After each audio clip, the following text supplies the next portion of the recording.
Well? Like all the others. Just a muddy stream bed. All I can figure is that must have been a long drought, and when it did rain, the earth soaked up all the water like a sponge. Yeah, well, I'm afraid I'm perishing with a thirst, Dan. I mean, it's been 24 hours since I found any water. Now, slow down, David. I did spot a cabin and a well. Oh, a well. Where?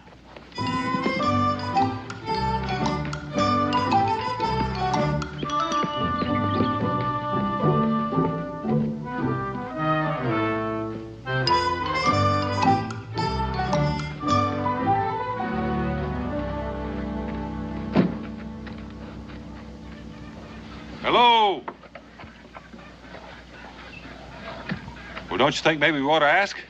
Yes, I suppose we should. May I have a drink? Well, why don't you ask them?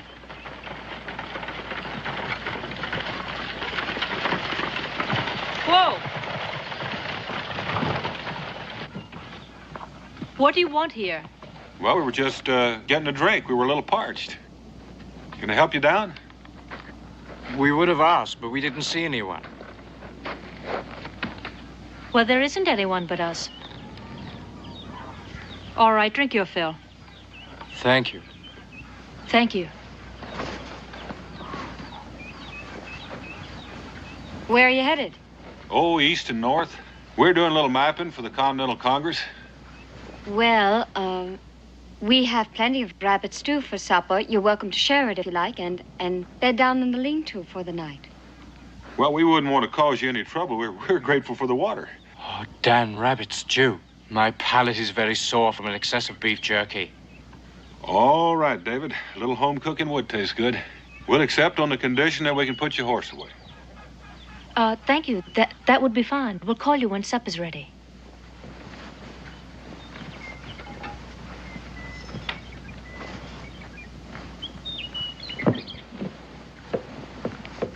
Les, you did real good. They don't suspect a thing. No, they don't. Mr. Haskins was bluffing. I mean what he said he'd do to them. He wouldn't dare. Well, I certainly hope not.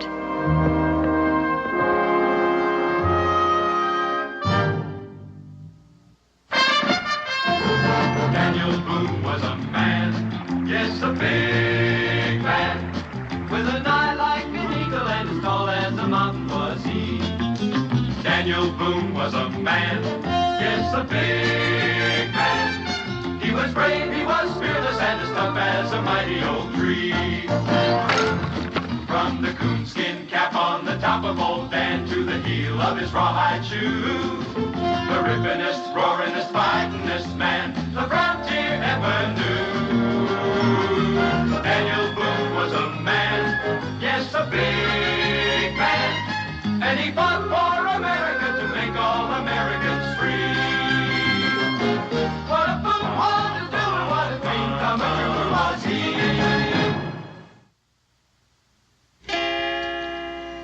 Dee dee dee dee dee dee dee dee dee dee dee dee dee.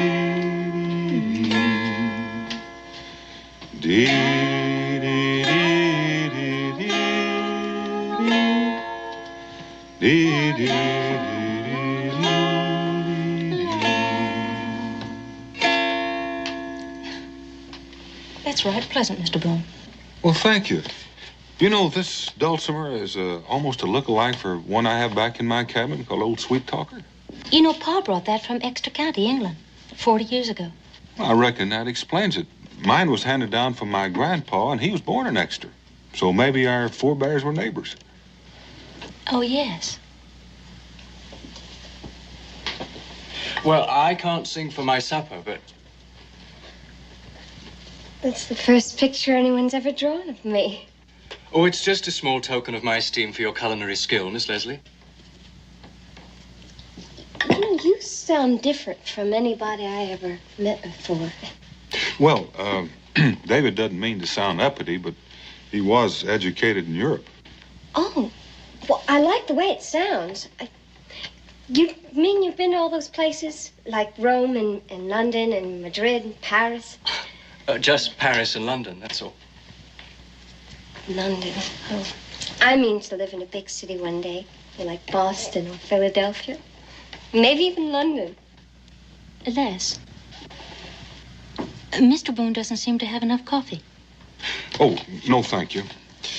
Ladies, could you tell me if there's any more wells between here and the mountains?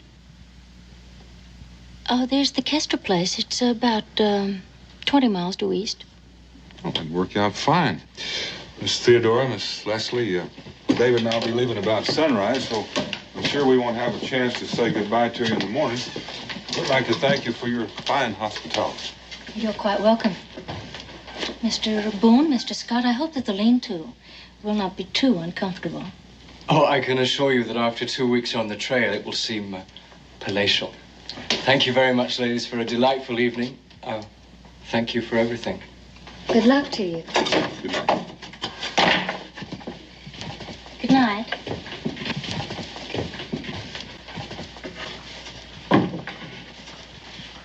Oh, I feel like a viper. They're being so nice, and us lying for it.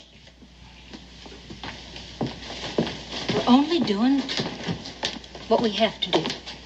Well, it don't make me feel any better doing it. You just have your eye on that David Scott. That's what's bothering you. Les, honey, we agreed, didn't we? Yes, we did. Now, if you change your mind now, I'll understand. But if you agree... No, we agreed. I know, it's the only way. I'll be all right. You'll see.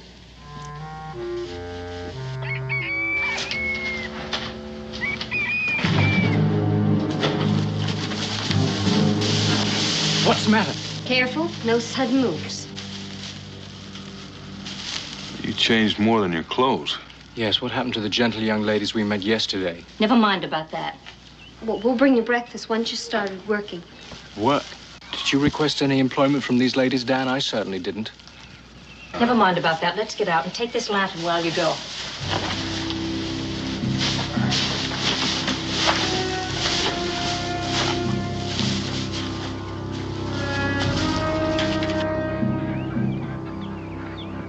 Hold it right there. You pick up a stone, Mr. Boone?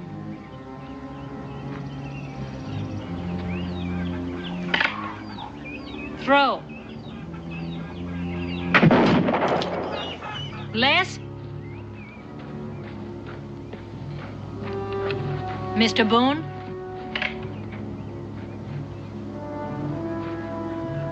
Throw.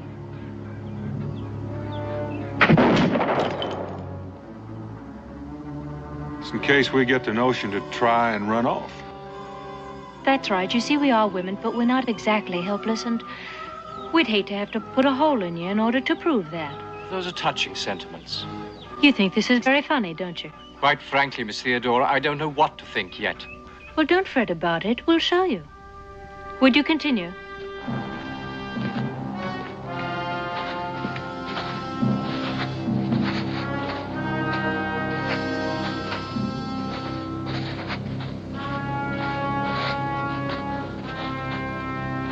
Salt. It's pure, solid salt. Worth almost as much as a gold mine. $1 a bushel, maybe more. You expect us to mine this for you?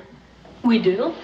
And you'll dig enough to fill those kegs and those baskets and those sacks, whatever else it takes to load that wagon outside. And do it before sundown. Is that so? Yes. We will get no water to drink and no food to eat. Unlawful imprisonment and forced labor. I think these ladies should be reported to the authorities. Oh, you'll get paid. Well, do you think that washes it clean?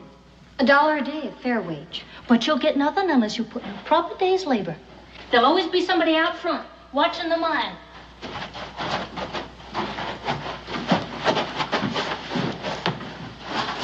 Well, what are we going to do now?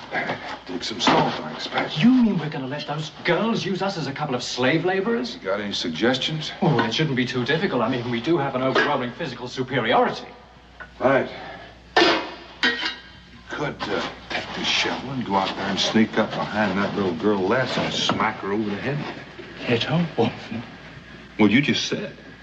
I see what you mean. We do have a problem, don't we?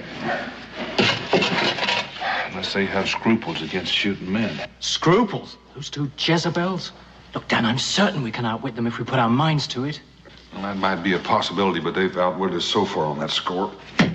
That's what I think is absolutely shameless. I mean, pretending that they're helpless, and all the while, all they're doing is just trying to ensnare us. It's been going on for thousands of years. This is the first time you noticed? Thousands of years. It's just the way women balance the scales to get even with nature for shortchanging them on muscle. Oh, you mean the way they try to entice men into bonds of matrimony? You have noticed. Mm-hmm. Brilliant.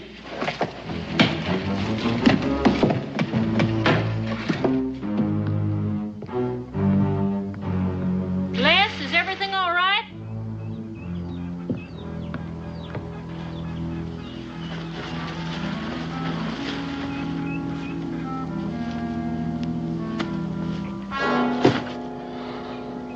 There must be a shortage of men around here.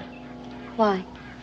Well, it seems to me that $1 a day is a perfectly respectable wage. Now, I'm quite sure that you can get plenty of people to help you without holding us at gunpoint. Well, I'm glad you don't think you're being underpaid.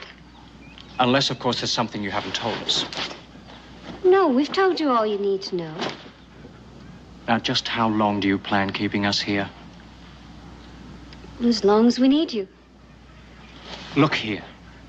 I don't know what your problem is, but maybe if you told us, we could help you. Just don't worry yourself about it. Get the wagon loaded, that's all. Young woman, there is a limit to my patience. You know, and mine. I hate to be goaded into pulling this trigger. Then we'd both be sorry.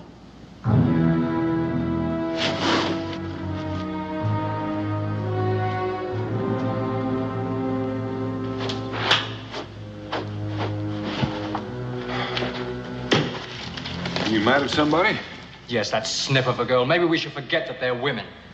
Didn't tell you anything. No, and she was downright officious about it to boot. I reckon we'll have to go at this sideways.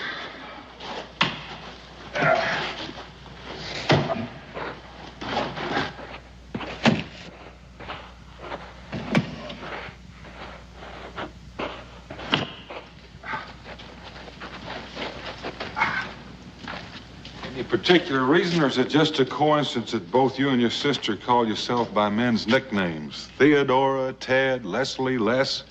No coincidence. Pa wanted sons. Mm-hmm. Well, meaning he darn near got himself a couple? Mm-hmm. But you said it, I didn't. You always call yourself with those nicknames.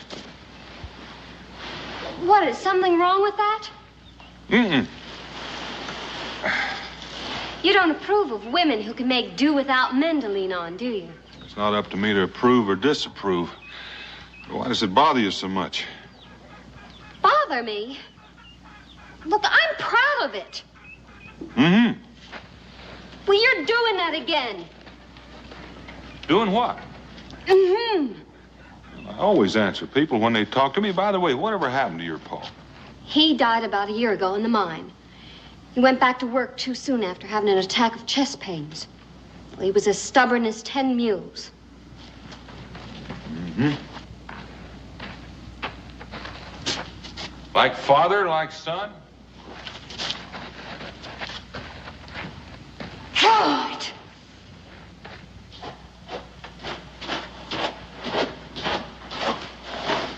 Well, did you have any luck? I think so.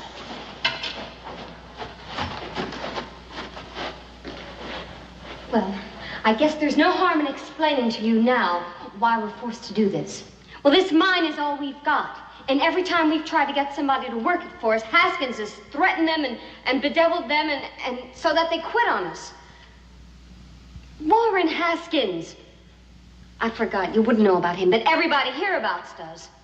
He's a bully and he's rich and he's used to getting his way. Well, what has he got against you? Les? In here. What are you doing here? I was worried about you. I've been explaining to them about Haskins. You have?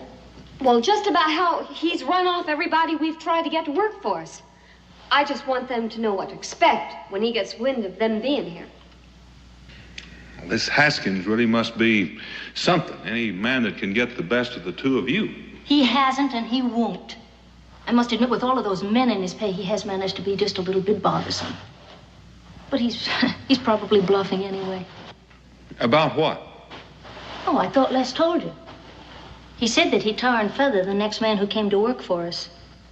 But that doesn't frighten you at all. Warren Haskins frightened me?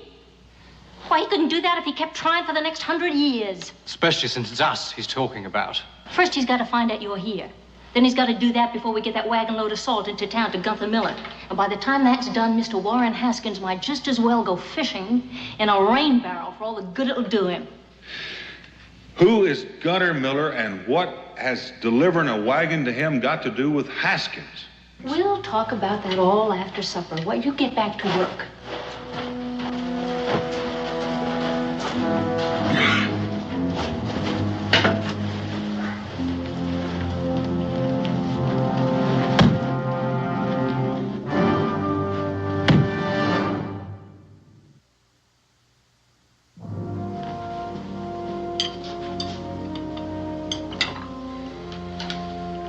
What I can't understand is if Haskins has the whole town buffaloed, why will Gunther Miller still do business with you? Nobody buffaloes Gunther Miller. Well, he buys and sells all over this territory. That's where we were yesterday. We went to see him. Oh, so that's why you were dressed up like that, masquerading as a couple of helpless women, to use your wiles on Gunther Miller. Well, he promised he'd buy all the salt we mined if we could deliver the first wagon load within 48 hours. But we knew we couldn't do it alone. Then we came along. I'm sorry. We couldn't risk having you turn us down if we tried to hire you. Well, you look like you're finished eating on your feet. And hands behind your back. Les? Why, when you've got your wagon load of salt? It's not delivered yet to Mr. Miller. I'm afraid I need you for that. And I don't intend to spend the night standing guard over you. You say Haskins has men in his pay? In a manner of speaking. He extends them credit during the summer months, and then he supplies them with victuals and drink and the like, and then he collects what they owe him from the skins that they trap during the following winter. And turns a handsome profit, I expect. It sounds to me as though he thinks that your salt mine is profitable too, and he probably plans to keep that for himself as well. Well, it's something like that. What I don't understand is what's to prevent the trappers from hightailing it with their season's catch? Warren Haskins spent 2 months tracking him down. And when he did, he dragged him back by the scruff of the neck, and now Scud helps him keep those other men in line. Sounds like a very interesting fellow. Well, he's just not one of those laced shirt merchants, that's all. But he is a high binder and a thief, from all you say. Why don't you just report him to the authorities?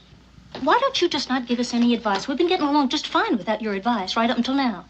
And before the next sun sets, Mr. Warren Haskins is going to find himself barking up the wrong tree. Get out. Look, if Haskins does show up, we'd be much better off with 4 rifles and 4 of us shooting. If there's any shooting needed, Les and I'll handle it. Yes, but if Dan's going to drive and you won't let me have a rifle... That's in case he gets hit. We'll need a spare. Come on. How many men has Haskins got? 6 or 7. And you think that you two are going to be able to... He won't shoot at women. Oh, well, that's a comfort. Well, chances are we'll get to town before Haskins even knows it. Well, if they won't shoot at you, why don't you drive the wagon in yourself? Because he's likely to find another way to stop us. But with the 2 of us free to shoot at that band of weasels, at least we stand a chance of getting through no matter what he does. I know it's uncomfortable sleeping with your hands tied like that, but it can't be helped. I'm sorry. Come on, Les.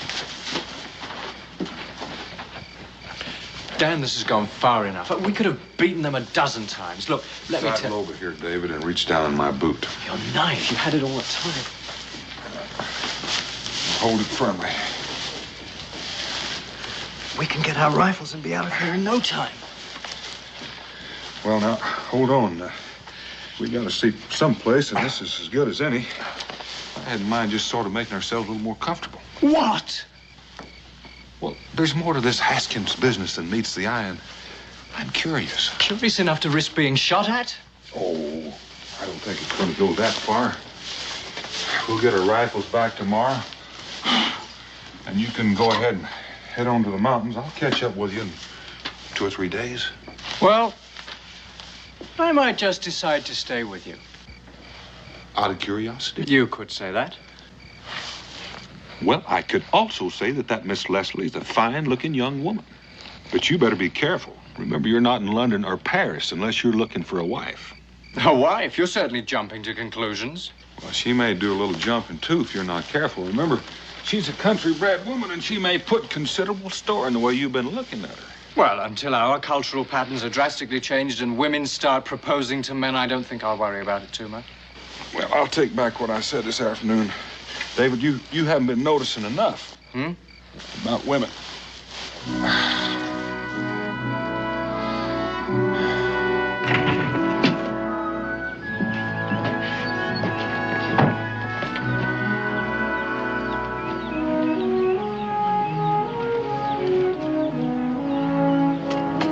All right, Mr. Scott, Mr. Boone is gone. Good morning. His hands are untied. Oh, that was an astute observation. Where is he? I don't know. He's probably gone to fetch our rifles. But he... That's exactly right. Good morning, ladies. No need for that. We could have left any time last night that we were in mind to. Well, why didn't you? Because you said you needed help. Now, just to prove to you that we mean what we say, why don't you hold that rifle? David, I'm going to hitch up their horses and I need a hand. Oh, when we return, a little hot coffee, if you wouldn't mind, please. Thank you.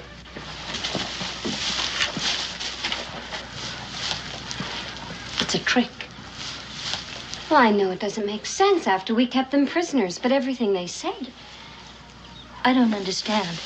But just to make sure, let's bring these guns in the house. Freeze, ladies. Right thoughtful of you to be carrying those two fellas' guns. Theodora?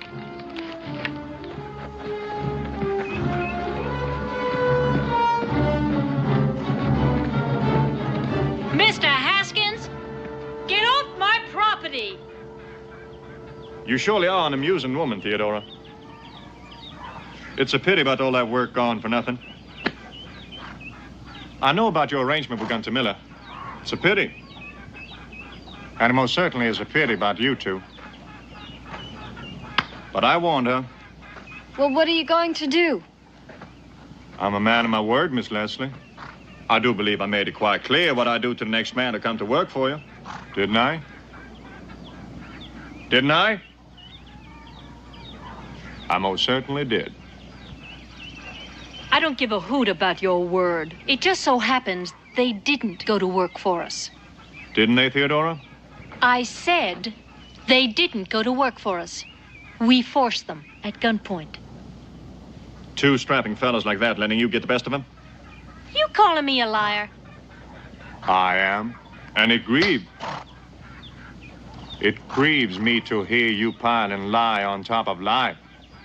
Your pa would be whirling in his coffin if he heard you telling whoppers like that. If the poor man was still alive, he'd tan your hide proper for telling such outlandish fibs. So in his memory, I'm just gonna have to take you on inside and do it for him. You touch me and you'll never live to see another sunrise. Mm-hmm. Let me go, and I'm warning you. Put me down! Mr. Haskins, it happened just as she said. And she's been a perfect gentleman. I don't recall asking you anything. Well, I know you didn't, but you made such a big show about the truth, I figured you was really interested in it. Scud? And I figure a man is likely to say just about anything to save his neck. I'd be a little more careful who I threatened if I were you. Would you now, Sonny? Yes, I would. If anything happens to Mr. Boone, you'll have the whole of Boonesboro to answer to. Mr. Boone, is it? Yes. Daniel Boone. Well, we are plumb honored. Now you hear that, Theodora? You've had the famous Daniel Boone digging salt for you. I'm mighty grateful for that piece of information, Sonny. But even if it was true, Boonesboro's a mighty long ways away from here. However, no one can say I'm an unreasonable man. Miss Leslie, come up here. I believe you respect the truth, even if your sister don't. Oh, don't answer him, Les. Let him just stew in his own fat juices. Well, it's true, just like Ted said. Well, in that case, back to business. My final offer, Theodora. I'm not the least bit interested in your offer. I'm interested in your getting off my property and as soon as possible. I said my final offer. Go chase a raccoon. Weaver, find a clean keg and fill it with well water. Williams, Yep. Get on inside here and take every scrap of food out of that place. Coombs, you find their packs and take any food they've got. Theodora, you leave me no choice but to starve you into good sense. What about them two? Oh, they stay here. 4 hungry bellies are apt to be a bit more persuasive than 2. I'm sorry to do this to you, Miss Leslie, but you can end it any time you're of a mind to. And as soon as you decide to stop being foolish, come on and let me know. We'll be up in them hills there, watching and waiting. You can rot up there, too. You have such a sweet nature, Theodora. What about their firearms? We got them all. Last chance, Theodora. Turn blue, Mr. Haskins. Weaver, get that water back up to the camp.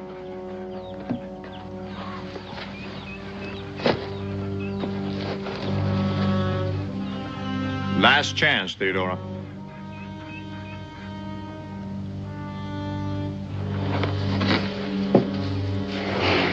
It's ruining the well. For a long time to come.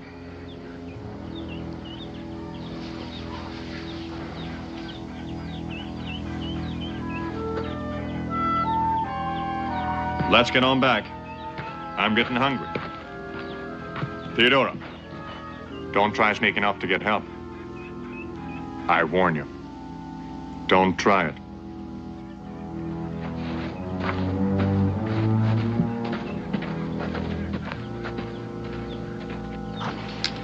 You're right.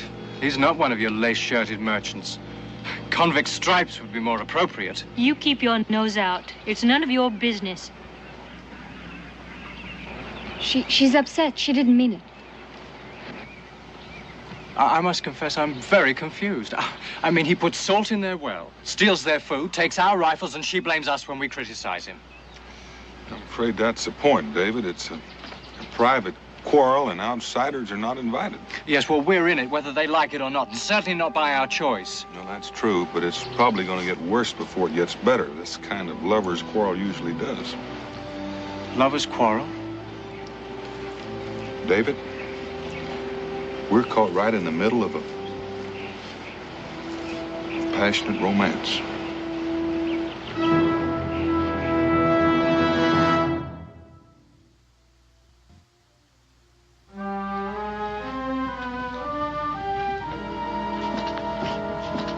It's not that I want to give up, Ted. But we've lost our chance with Mr. Miller anyway. Well, we haven't lost our chance. Well, we have until tomorrow morning to deliver that salt. Haven't lost our chance. There's no way we can do that now. Well, of course there's a way. There's a way. There's a way. There's got to be a way. How much longer are we going to sit around here like this? Till Theodora's appetite gets the better of her cussedness. It's going to be dark pretty soon. They're liable to sneak out right under our noses. Well, they're liable to try. We're going to make sure they don't succeed.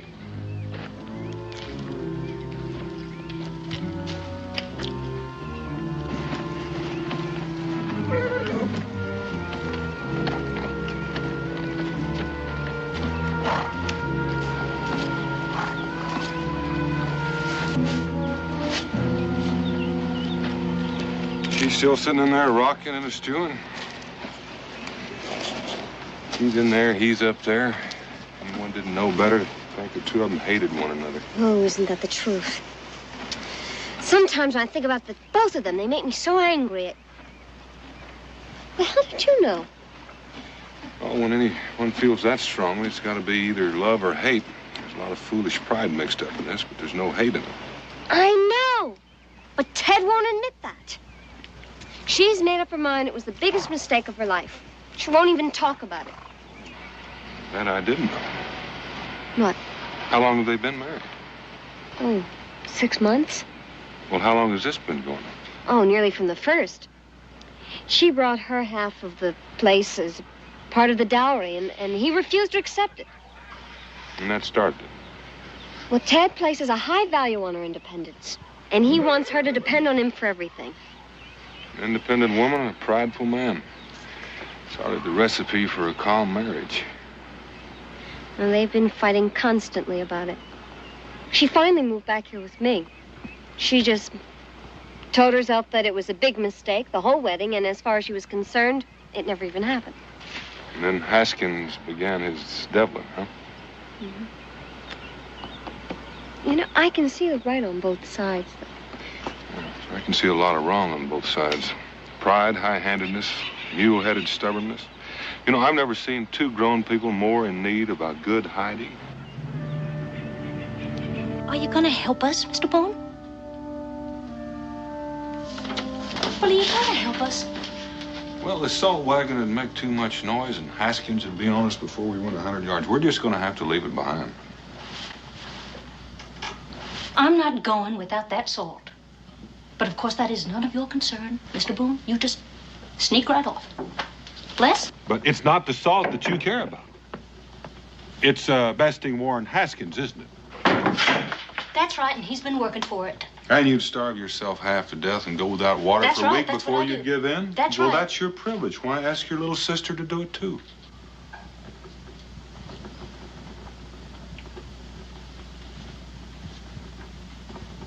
You're right, I can manage myself. She can't do it alone. But that's certainly no concern of yours. Women are unscrupulous. I mean, they play on your emotion, they assail your courage, and they try to make you feel responsible for all their foolhardy adventures. Anything, absolutely anything to get their own way. Do you feel a little responsible, David? No, I don't, but, well, they're not going to get very far on their own now, are they? Anyway, they've got us over a barrel. How do you mean? Well, suppose they get away with the salt, and Haskins finds us here. Oh, yes, and he's going to be pretty furious with only us to take it out on. Actually, you know, we could probably get away from here and be miles away by morning. Leave our rifles behind. I'd hate to be in this country without them. Well, what do you think are our chances of getting our rifles back? Pretty slim. I'm sure he's sitting up there right now waiting for us to try it. I see what you mean. They do have us over a barrel.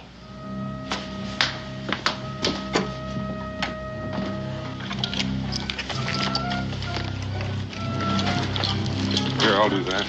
What are you doing here? We don't need your help. If you don't keep your voice down, there won't be any point in hitching them up. David? We're gonna walk our way out through those woods until we get in the open. At least that way we'll have a chance. Come on.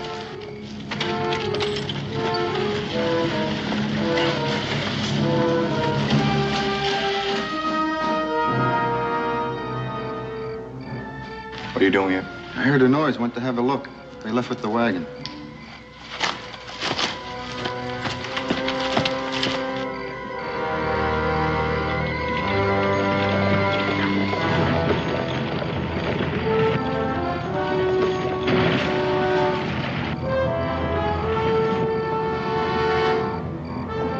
The road's blocked. Whoa. Well, that tree didn't fall down there by itself. Mr. Haskins. Well, isn't there another way to go? Not with the wagon. That's why he was so sure you weren't going anyplace tonight. Fire! It's the cabin.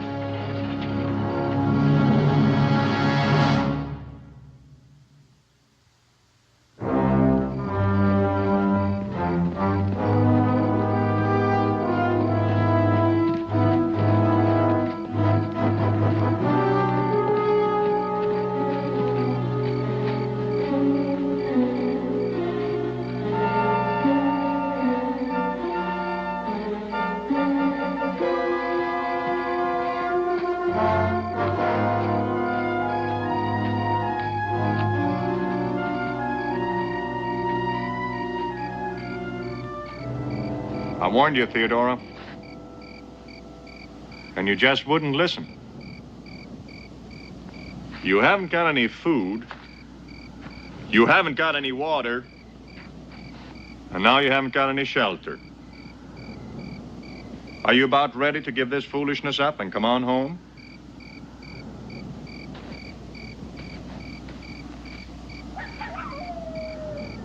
You get off my property, Mr. Haskins.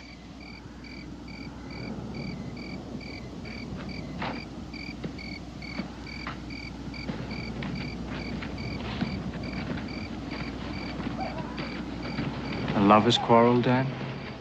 It's gotten a little bit out of hand. He's won, Ted.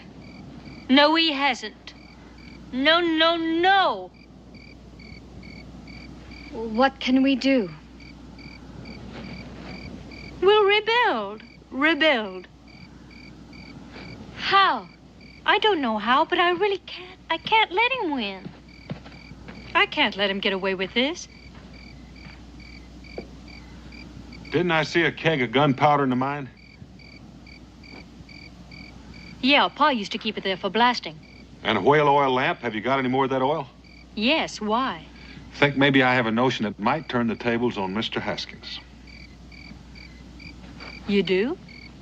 Might be a little dangerous. You mean you could hurt Warren Haskins? Well, it just might send him packing with his tail tucked between his legs. Then go get him.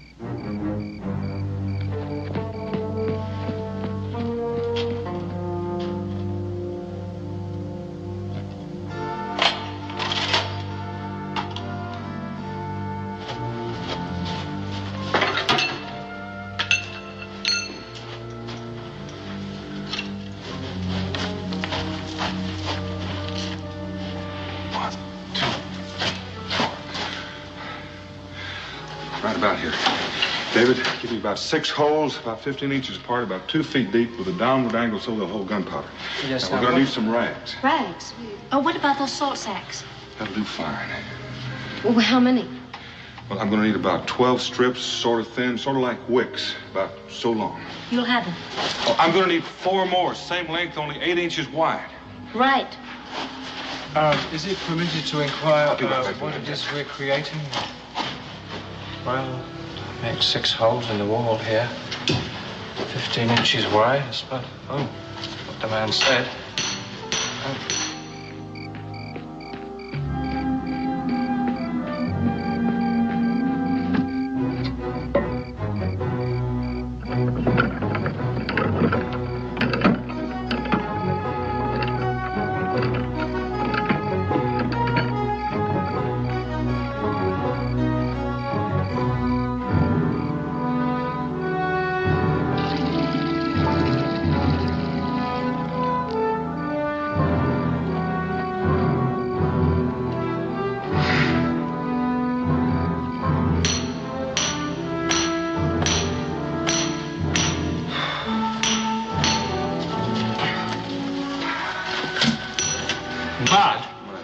Are these all right? Oh, those are fine. Now, where's that gunpowder? Gunpowder? Oh, it's over here. Well, now, my plan is to get Haskins and his men to come in here after us. And when they do, when they get to this exact spot, I'm going to explode these walls. And if my plan works as I hope, some of them will be buried by piles of salt. And the rest will be rendered helpless by clouds of powdered salt. Dad, let me ask you, where are we going to be when this happens? Well, we'll be back there. We'll have some moist rags to go over our nose and mouth so we can breathe. We'll come out and get their firearms before they can recover. How are you going to get them all in here? I mean, all at one time. We're going to try to get him riled up. It's the risky part, like this whole plan. Everything has to go just so, no hitches, or the whole thing will fall apart. The explosion. Couldn't that be dangerous? Couldn't somebody get hurt? Or even worse? Well, it's possible some of them will, but we'll be safe. Of course, all David and I want is to recover our firearms, but your grievance is much bigger. So if you don't want to go through with it, but I must warn you, if it misfires, Haskins is going to be madder than a wounded grizzly. Well, I don't care about him. I mean, I don't care about that. Of course we're going to go through with it. Fine. We've got a lot of work to do before daylight.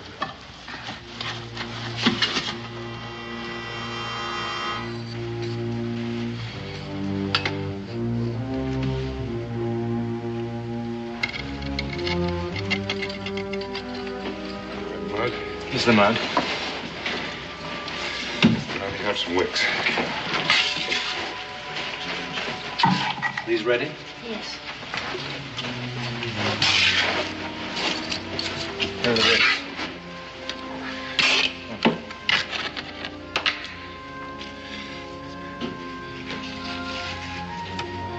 This is really very ingenious, but I would say that its chances of success are less than certain.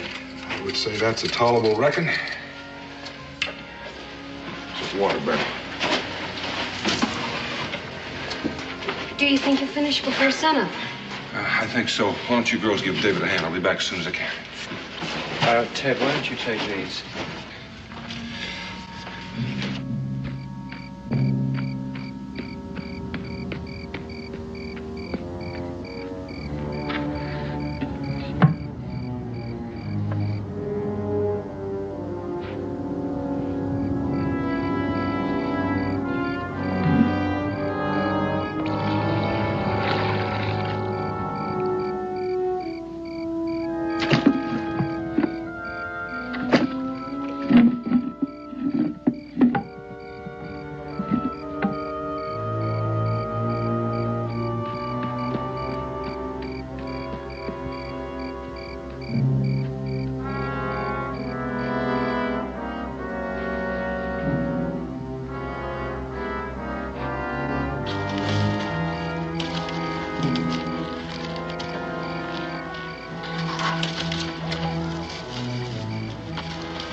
Joe.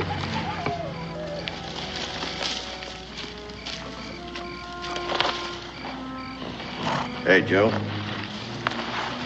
Did you hear anything? No, I didn't hear anything. Sounded like somebody skulking around out there. Better take a look.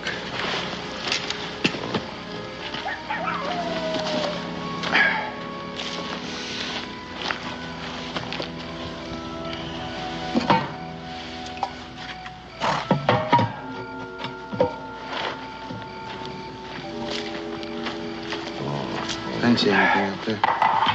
No? All right, let's head out this way.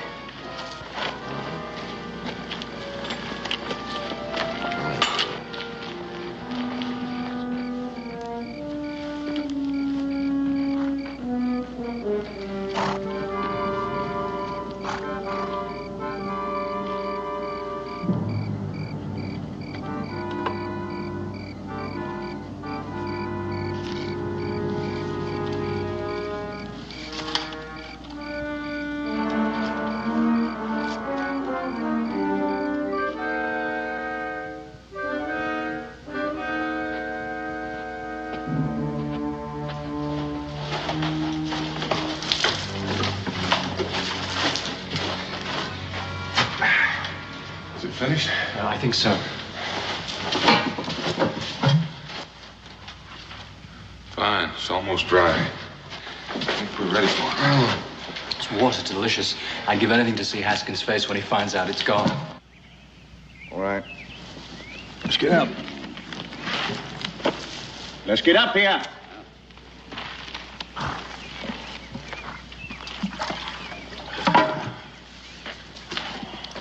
Everything all right, Tumbler?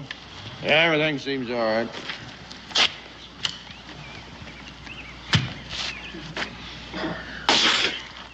What's the matter with you?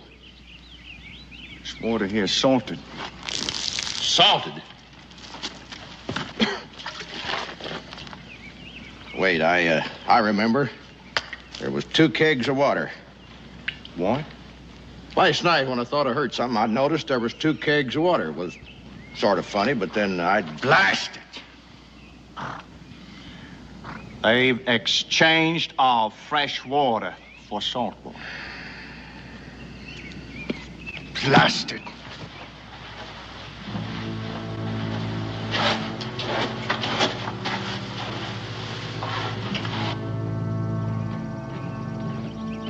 Get up! Dan, they're coming. They're furious. Oh, fine. That's just what we wanted to do. Now, you go on and get in the back. Get those wet cloths, put them over your nose and mouth so you can breathe when it explodes, and stay down. But what about you?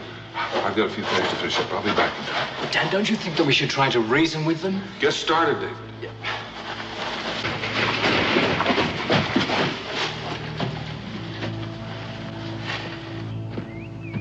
Theodora! Sure, they're all inside, but it could be a trap. It could be. They can't do much without guns, can they? No. Theodora! I know you're in there. And you've got the fresh water, and I mean to have it. It's all water! And it's at our well and our property. And we can do it to whatever we please, and we don't please to give it to you. If you was, you just get right off our property. Theodora, I warn you. I warn you to bring that water out here now. Because if I have to come on inside and get it, some folks are liable to get hurt. I guarantee you somebody will get hurt if you try to come in here. All right. We're going on in. Haskins, I advise you to stay right where you are.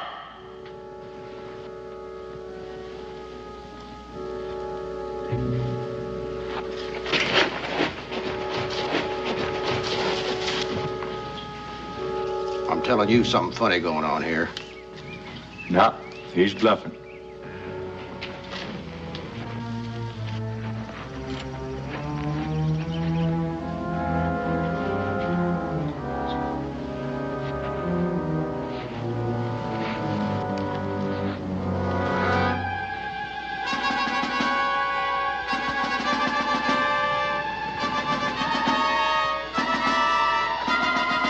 Any second.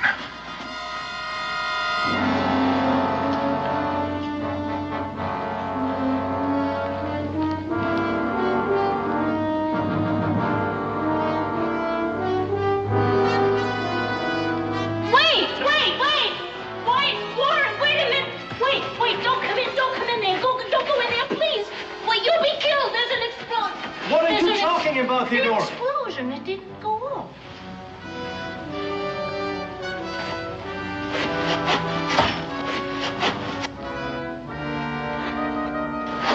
Well, why didn't it go off? Fresh mud. Fresh, wet. You knew about it all the time. Well, why didn't you tell me? If I had, you might not have acted your part so well. Well, why did you... Well, I think that's a dirty trick. On who? Theodora.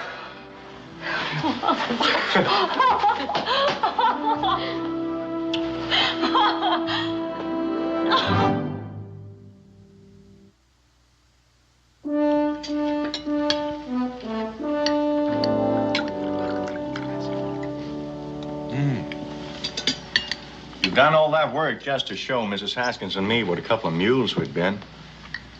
You're a remarkably devious man, Mr. Boone. Oh, listen to the pot calling the kettle.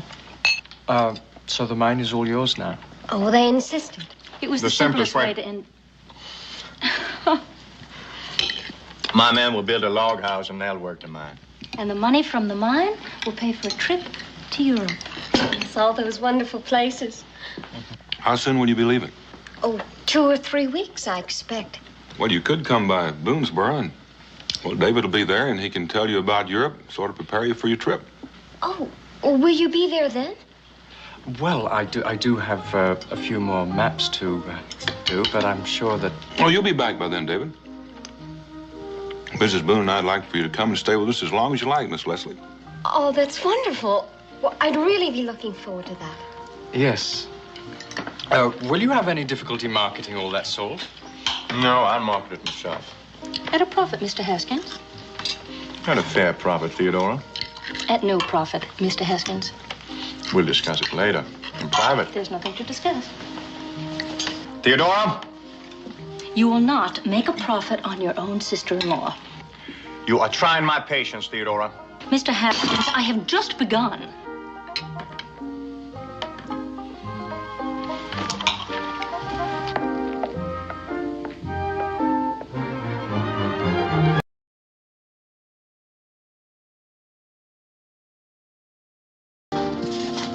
Kind of losing your touch, ain't you, Daniel? Well, now, what's wrong? Well, it looks scrawny to me. Well, are you bartering harder, or are you losing your eyes? Daniel, ain't no fun in trading if you can't lie a little. Oh, see, I almost forgot. This come for you. When? Well, maybe yesterday. Maybe 2 weeks ago? Well, you got it, didn't you? Ain't you gonna read it? Well, I figured if there's anything important in it, you'd tell me about it. Daniel, you ain't suspicion that I'd read your mail. Oh, no, it just flopped open when you were coring apples. Now, as owner of this here tavern and trading post, I got a right to know what goes on in this fort, now don't I? Folks lean on me for news and...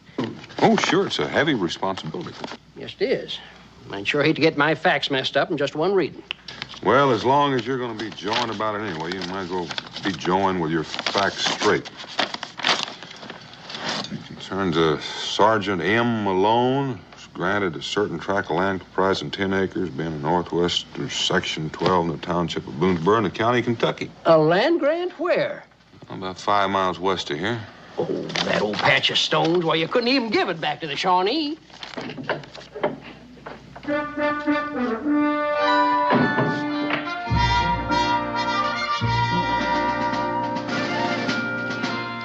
Rum. Rum, I said. You gonna keep a soldier waiting? Yes, ma'am. Sir.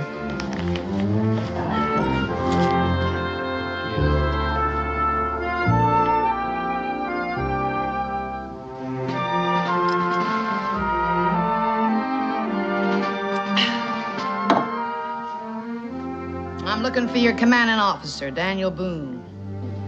Well, you're looking at him. Sergeant Molly Malone reporting, Colonel. Sergeant?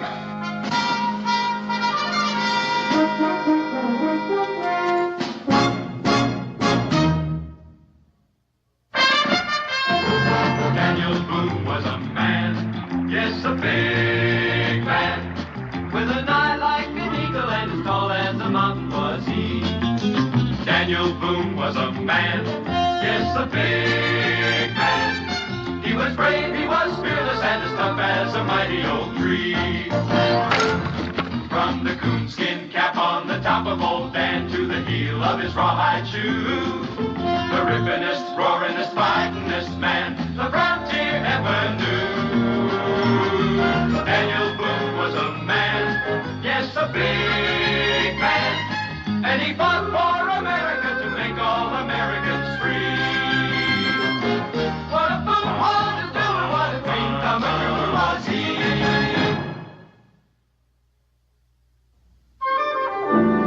See them chicken scratchings? They crossed out the 50 and made it 10.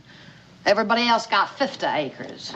But Sergeant Molly, 10, just 'cause I'm female. And me the best matros in Weber's artillery. Metros? Cannon, you fool, cannon! Well, we didn't have many of those around here, Sergeant. What'd you use? Spit? I guess we were lucky. If you want to see this land, I'll be glad to take you. But you're not planning on farming it alone. I fought the British, didn't I? Well, let's get to it. I like to get Kate settled in. Oh, is Kate your daughter? Now, what would I want with a darn daughter? Kate's my cow. Oh, Miss Malone, Sergeant, I believe you owe me for the rum. The Congress will pay. I'm entitled to my ration. Bitte, ladies, please. I fixed them all. Don't rush.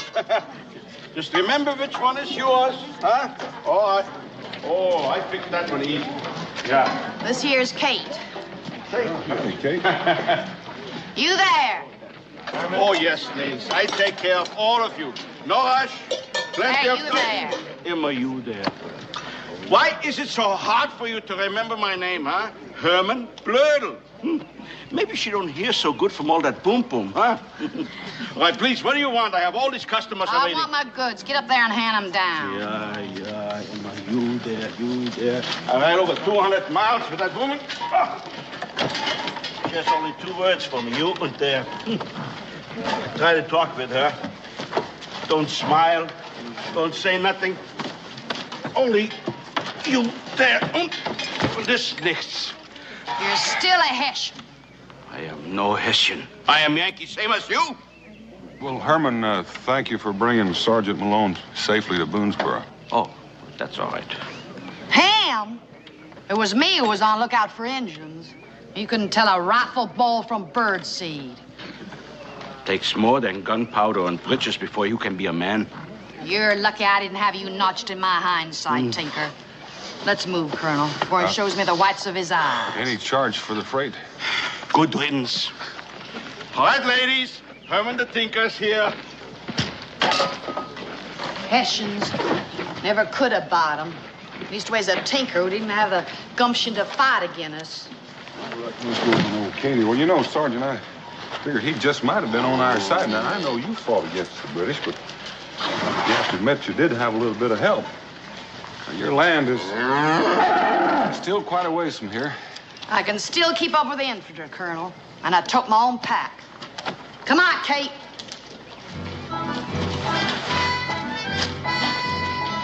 Sir, Sergeant.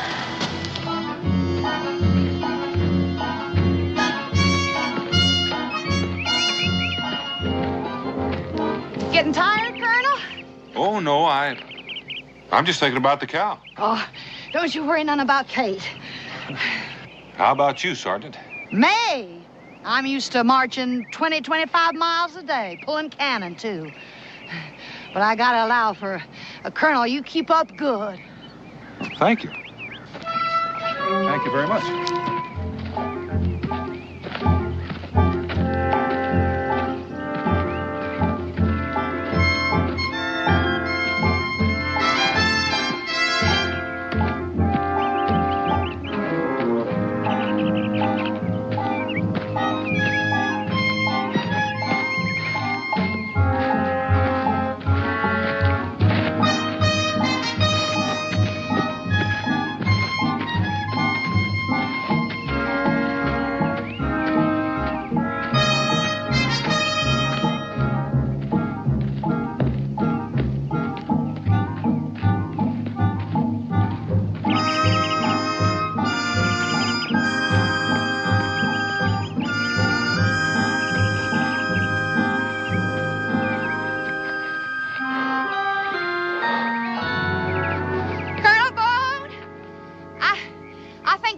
Tired.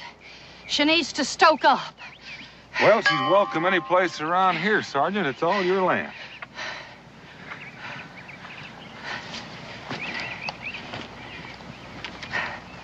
My land? Now, there's a little cabin over that ridge that goes with it. It's gonna take a little mending, but it'll do. My land. Ain't exactly overflowing with milk and honey, is it? Well, there's one sure thing. It won't be raided by Indians. Ain't nothing here they'd want. Well, what is it you want? My rights. Same as any other veteran of the war. Well, tell me, Sergeant. Did you ever do any farming? Farming? You poke a hole in the ground, bury some seed, and you got taters. That's what it is. You trying to tell me I ain't man enough? All I'm trying to tell you is that it's not any lighter farming by yourself than it is soldiering by yourself. Well, I ain't no marigold. All right. I'll admit that you had me wheezing like a bellows, tromping all the way over here, and I'll take your word for it that you're the greatest madras that was ever in the Continental Artillery, but tarnation, Sergeant, you haven't got your rank stitched to your hide. We sure could have used you a cowpens, Colonel. I can hear you bellowing, charge! Be a pure pleasure storming the stockade with you, Boone. I mean it. Be a real honor. Well, Sergeant, I'll tell you one thing you can count on. It's customary around here for the settlers that are already here to help the newcomers get settled. They do? You can also count on them inviting you for lodging until you do get settled in. Well, that's real neighborly. Yes, my wife, Rebecca, would be real proud to have you stay with us. Your wife? You hitched up?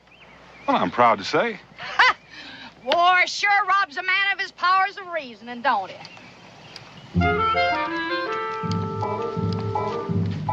Come on, Kate.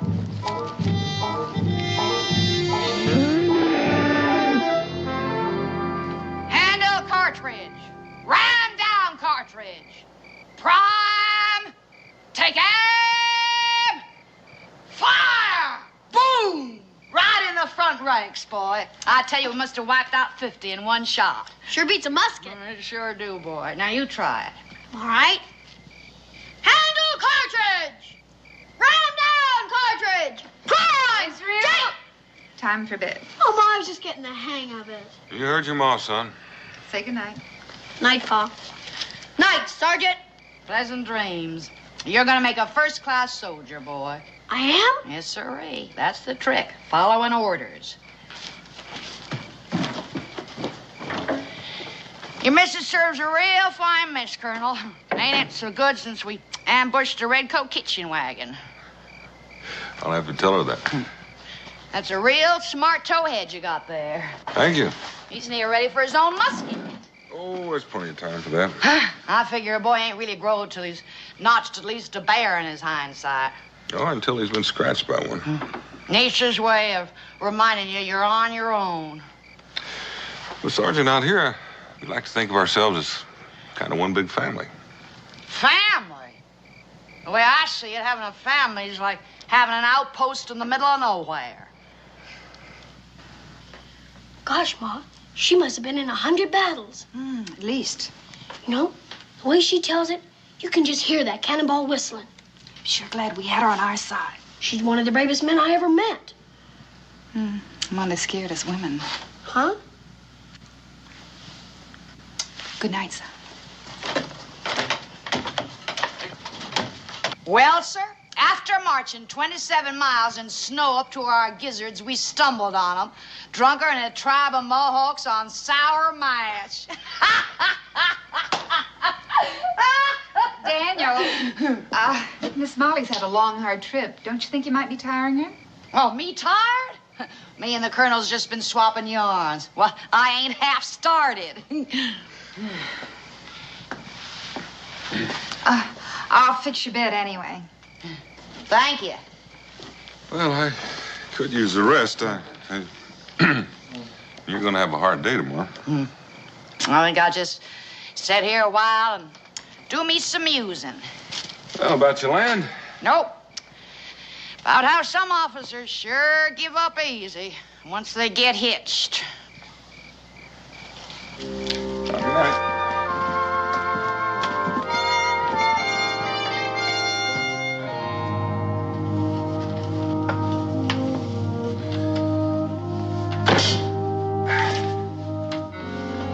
What do you think of her? A man or a woman? As a person.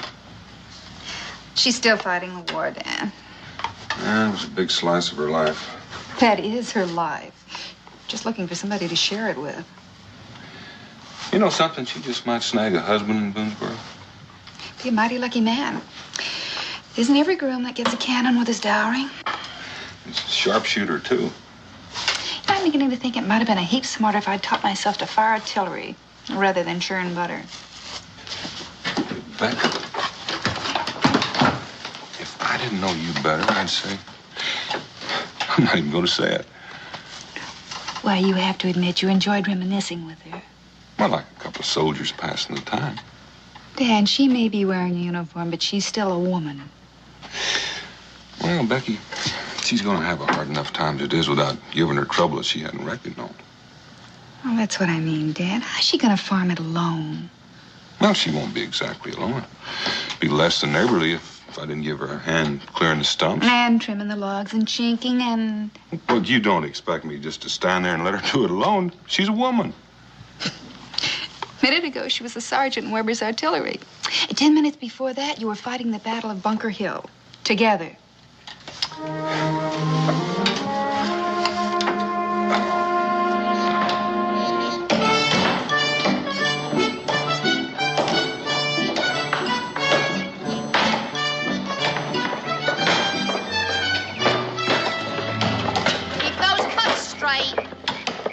Yes, sir.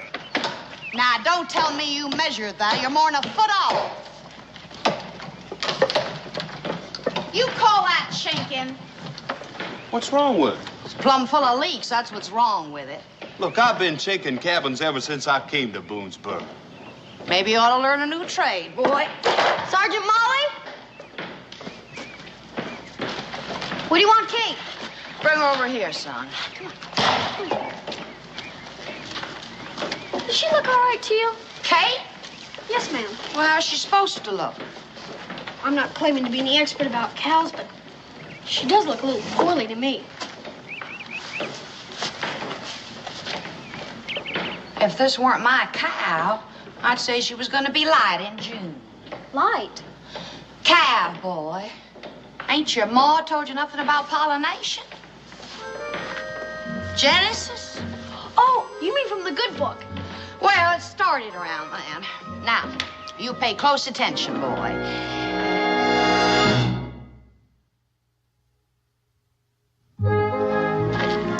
Where you fellas heading? Looks to me like we've got an hour of sunlight left. Sure think of better things to do, really. Ain't nothing we can do is right. That's right, Daniel. We're quitting. Yeah. I admit she doesn't exactly scratch your back, but is she all that bad? You don't have to take her sass. She ain't the only one that fought them redcoats. Yeah, look, she's got her house. Let her live in it. Come on. We're sorry, Daniel.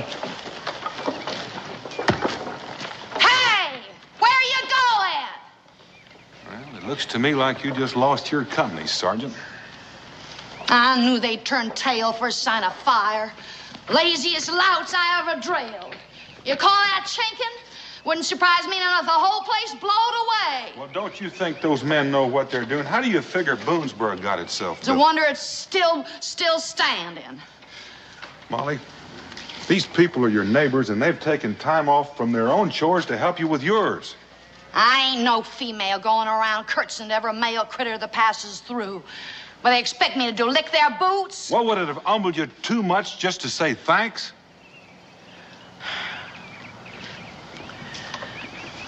It don't come easy to me, Colonel. Never did. Sometimes it comes near to spilling out, but it catches in my throat and I swallow it. I'm going to try to tell you another way, Molly. All those folks out there, they've got pride. They don't expect charity. They don't ask for it, and they don't get it. And when they need help, it's given, and they give it back. Now, you're going to need a lot of help farming this land. I got all the help I need with you and your young'un. Well, maybe I'm not going to be around all that much. Nah, you ain't about to let down a veteran of the Continental Army. Guess what, Pa? Kate's gonna be a mama. Ain't that right, Sergeant Molly? Here's so, boy.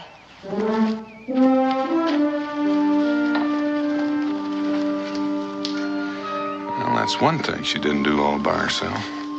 I'm finished, Mrs. Oh, I've got some more. Just a second. Be right back.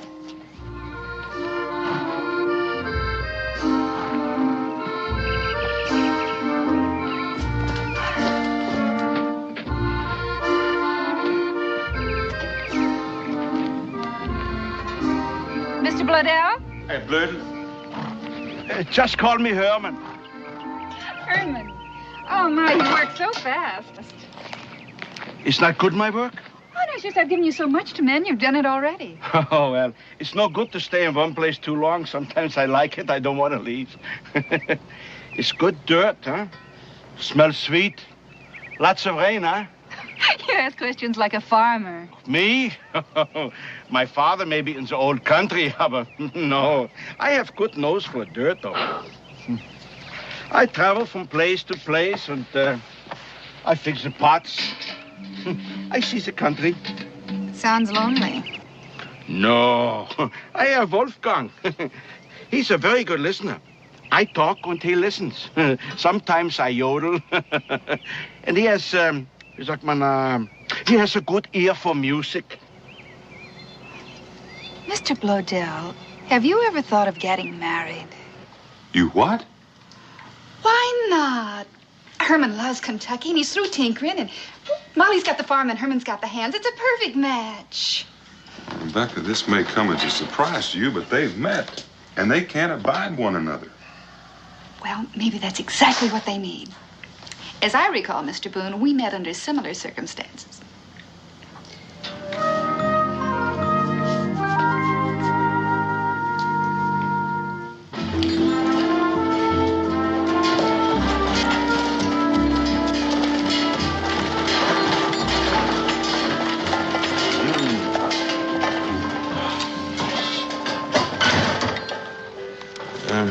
Maybe I ought to go up there and talk to her first.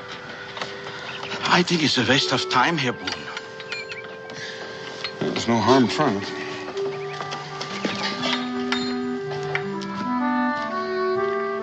Molly? Molly?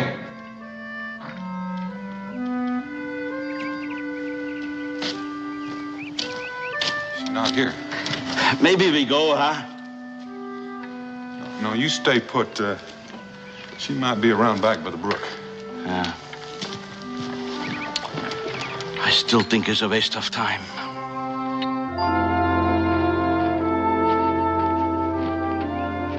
Hi there, Sergeant. Top of the morning to you, Colonel. You're looking mighty rosy and fit. I feel as skittery as a gun-shy drummer. Let's get on to the cabin. I'll pour you a mug of rum. Well, can we have a little talk? Now, you here again to tell me I can't run this place alone. Well, Sergeant, any man would find it You think because of this leg I can't tote my own water? Well, I didn't say that, but that's not a bad argument. Well, I don't aim to jig on it. Found a farmhand for you. You what? Yeah, sure did. I've got you a hired hand. You can call him a recruit if you want, but he's still going to be working for you. Even if I don't want him? Well, you're going to have to want him.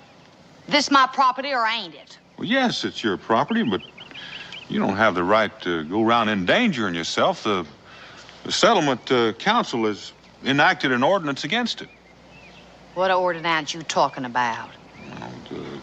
The safety of every settler is the responsibility of the council. And who's on this here council? I'm it. I figured that. Now, hold on, Molly. Apart from this farm, there's foraging Indians and wild animals. Now, any woman alone. I ain't any woman. I'm a sergeant. Well, I'm a colonel. And now, Sergeant, I order you to hire a man. And I thought we fit the war for independence.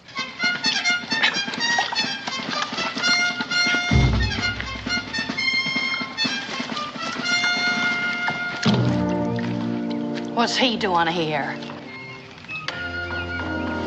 You asking me to hire a Hessian? I told you it was a waste of time here, Boone. Now, you're taking Mr. Bladell. Bladell. He's the only one in the settlement willing to hire on, and we can't spare any men to come out here and protect you. Molly, it's the only choice you've got. What you there willing to work for? Well, now, we can work that out. I do all the work. I clear the trees, I plow the fields, I plant the crops, I even fix your house for you, yes? What do I do? Reap the harvest.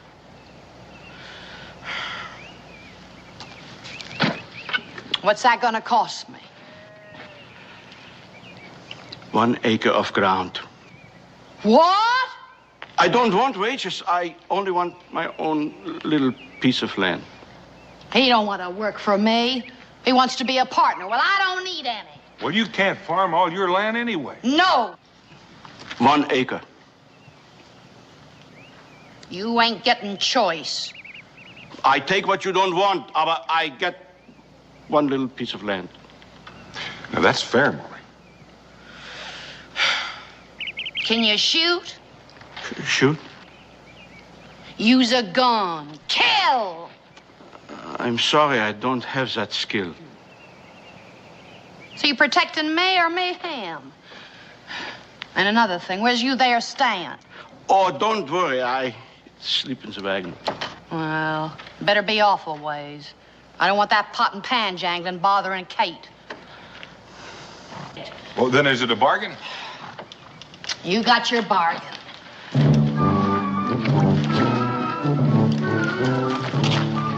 You've just got yourself a piece of cane tuck, Mr. Bladell.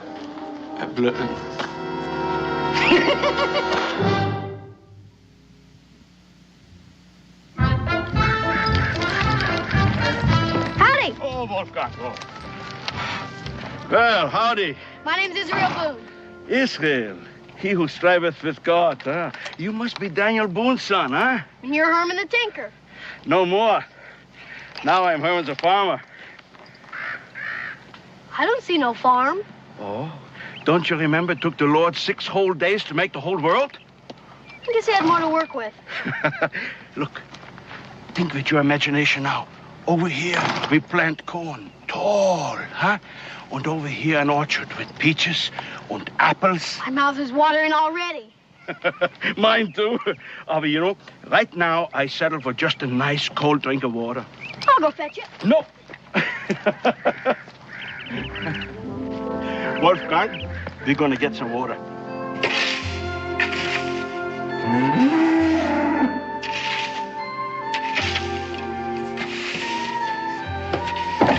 Sergeant Molly, I need a pail. What for? I gotta fetch the Tinker a drink from the creek. The Hessian? I kind of like him. Pa says you can always tell a man by what's written in his face. Well, all I can say is what's written on it ain't worth reading. There's your pail. Thank you. All right, Kate.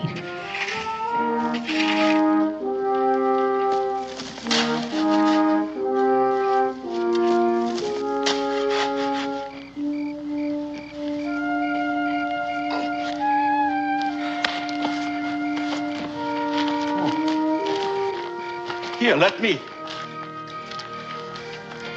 Your leg? You don't have to remind me. I got a Hessian rifle ball and I need to do that. But very soon you don't have to walk so far for the water, huh? Be right by your front door. And Christmas in July and daisies in the window box.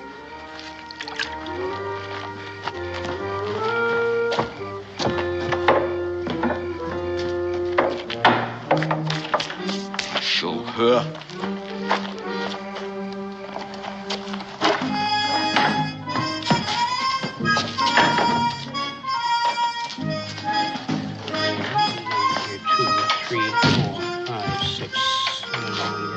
Seems you could pay more mind to trading than them chicken scratchings in your book. Well, I ain't seen you around here in a while, Sergeant. I ain't been around. Give me a mug of rum. Mug of rum. And speaking of chicken scratchings, it seems we have a little account to settle up.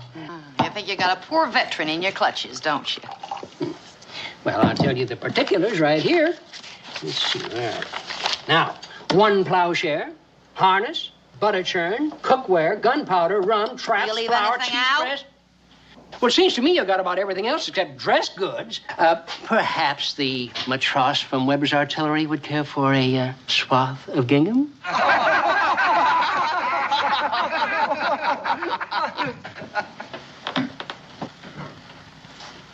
You funning with me, mister? I've got some flour. It's fresh from the mill. Give me a bag. Yes, ma'am. Sir.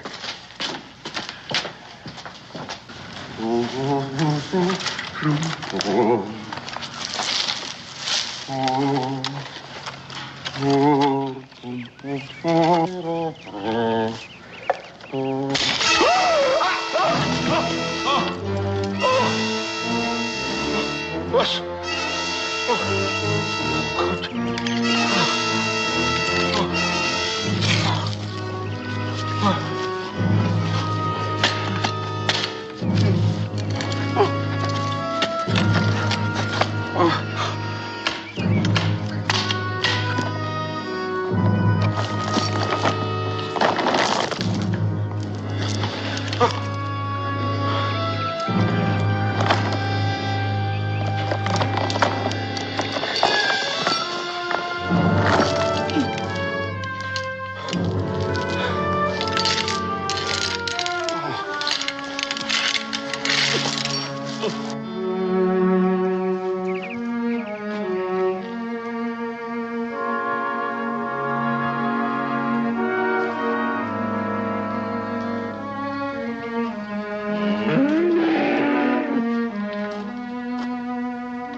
What's the nose? Tanker.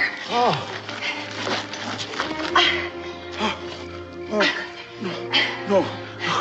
Look, it's rain.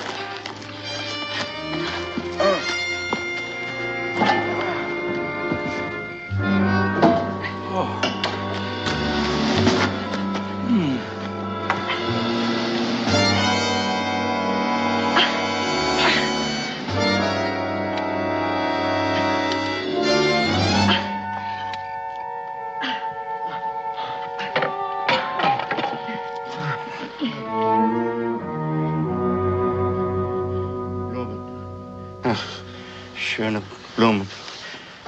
Fräulein. Mein Name ist Judea. Hermann Blödel. Was ist los? Settle down. It's only Kate. Bob.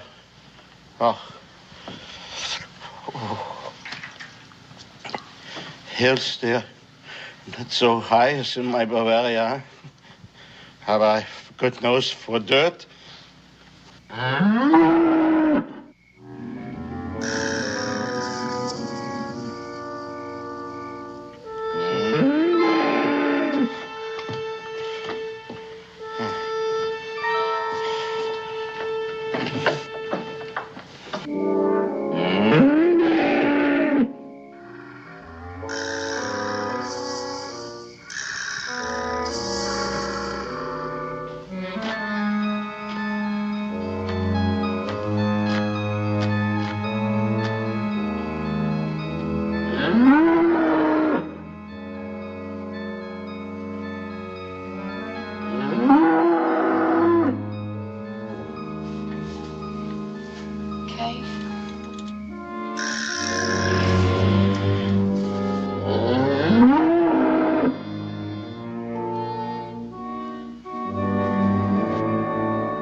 This is your cabin?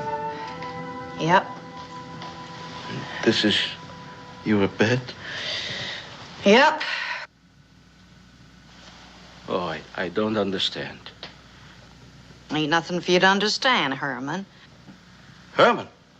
You call me Herman? Now, what else would I be calling you? Unless you've been lying to me about your name. Yeah, what? Oh. You stomped on a bear trap. I drug you in, put on a poultice, and then when my back was turned, you bolted out and shot yourself a painter. Painter? I got the hide outside to prove it. You sure you never toted musket for von Kniphausen's brigade? I'm not sure of anything. Anyway, your fever's gone. You took care of me? Someone had to. Look, I am full with gratitude. It weren't nothing. Nothing? You dragged me here by yourself. You put me in your own bed. You still say it's nothing? Any fool that'd step on a bear trap. You undress me.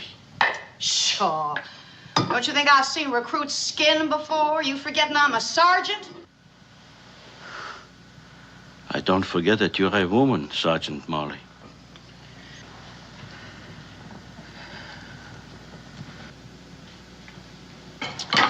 You better get something inside of it. And a good woman. You talk like the fever's still addling your brain.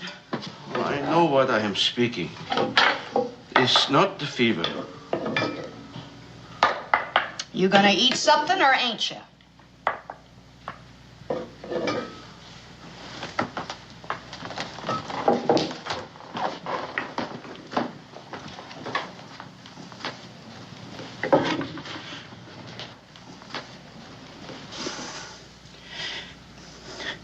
Why is it so hard for you to accept a simple thank you? I didn't ask for it. Sometimes a man can give something for nothing. Is that so bad? You gonna eat or ain't you? I've been working here now for a long time. I chop the trees. I plant the crops. I even dig a well. All that time we say nothing to each other, not one word. Just now, you call me Herman. First time. My heart is so full, I cannot speak.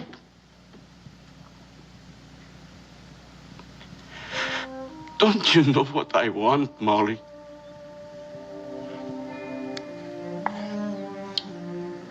Whatever it is, I can't give it to you, Tinker. Please, try. Finally, you call me by name. It's a good beginning, no?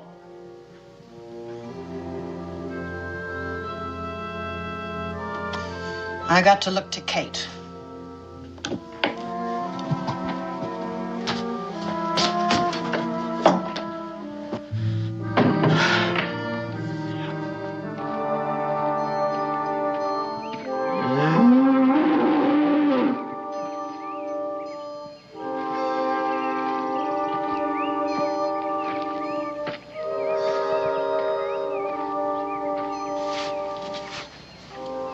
You look as bad as I feel. I'll teach you to go fooling around with bulls.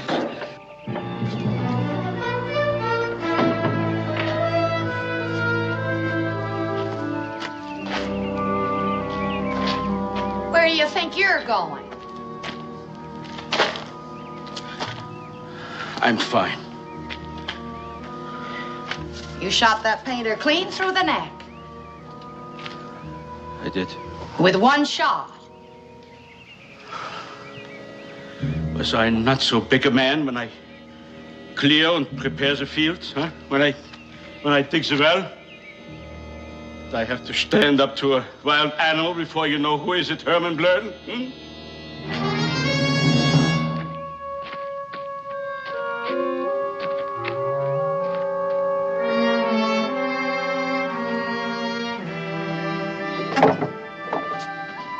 Sergeant Molly Malone. I'm afraid the colonel isn't here. It ain't the colonel I'm calling on. You mind if I come in and talk a while? I'd be pleasured.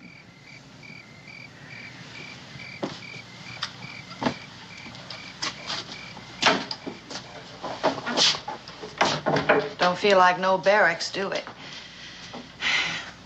It's real homey. Why don't you sit down, Molly, and I'll put the boiling water on. I ain't good at woman talk or much of a tea drinker. You know, I'm not either. You mind if I stand saying this? Of course not. You gotta come easy, and knowing me, it ain't liable to come out right. You think I ain't on to why the Tinker's roosting on my property? The two of you hatched it again me. You want to tell me that ain't so? It is so. I'll own up to it. Why'd you do it to me? You were two lonely people who needed each other. Now, was that so wrong of me? Who asked you to? I had my lamb, my pension, and my memories. You had to bring a Tinker into my life. Molly, you're in love with him. With a Hessian. I'm a traitor to my own country. But what good'll it do? I couldn't hold a man if I caught him in a bear trap. Which I did. Molly, you're a handsome woman, no matter how hard you try to hide it. Don't fun with me, Miss Boone. Fun with you? Do you know what it takes for a woman to admit that she's afraid of losing her man? I was jealous of you, Molly. Jealous of me? You mean the colonel? I was feeling left out.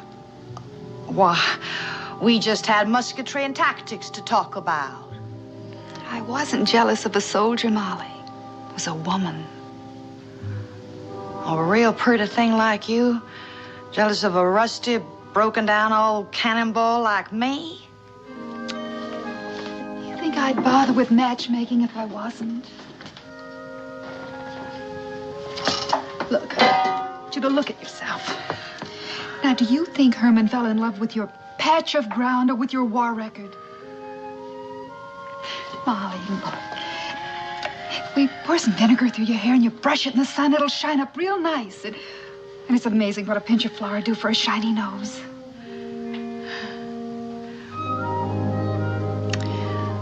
Seems like Cincinnati's selling all the makings of sin right in his own tavern.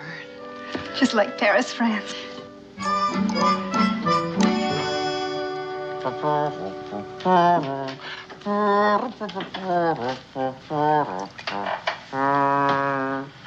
Another jug, please. Sure you haven't had enough? I want to be drunk, and then I will have enough. Appears to me you're there already. Oh, Herr Boone. Would you like to drink with me? No, thanks, Herman. Yankee Doodle came to town, came to town, came to town. Yankee Doodle came to town riding on a horse. That a Hessian tune you're piping? Hessian? What is the matter with you? You don't recognize it? That's an American tune. Well, the way you're carrying that tune, lad, you're liable to wrench your back. Well, what is wrong with me, Herr Boone? Wrong? Well, what can I do to prove to her that I am a man, even though I come from the old country, you know? Well, it's not you, Herman. It's Molly. Oh, she's a fine woman. A good woman. You know, it just might be that you're trying to get her to lean on you a wee mite too fast. What is a man for? Well, Molly Malone still thinks of herself as a sergeant in the Continental Army. She's just not apt to surrender without a fight. Don't bet. If that's what I have to do to prove to her that I am a man, I fight her.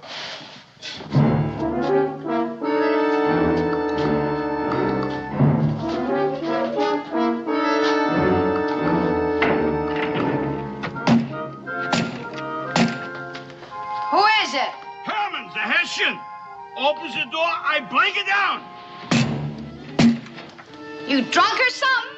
Open up the door. You know there ain't no lock on that door, you dang fool. I can still smell the rum on you. Why not? I brought it with me. You could be shot barging in on a woman like you done. Woman? You're a man the same like me. Maybe better.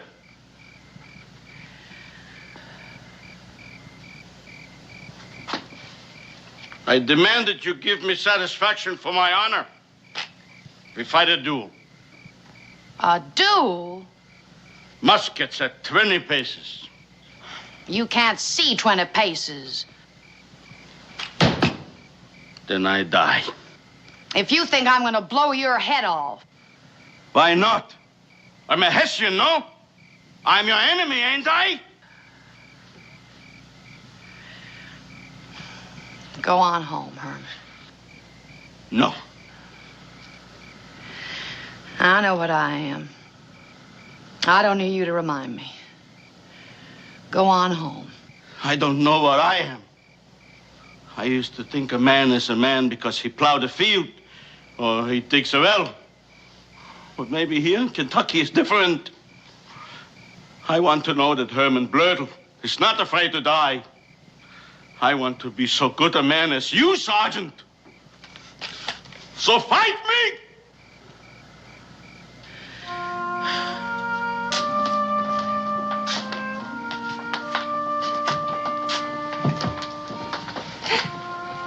You're a better man than me, Herman.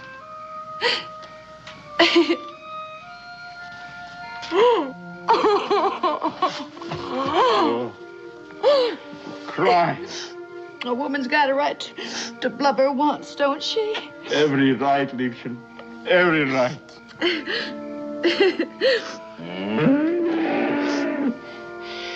That ain't no painter this time. Seems like Kate's about ready to calve. Oh, come, I help you. No. No. This is woman's work.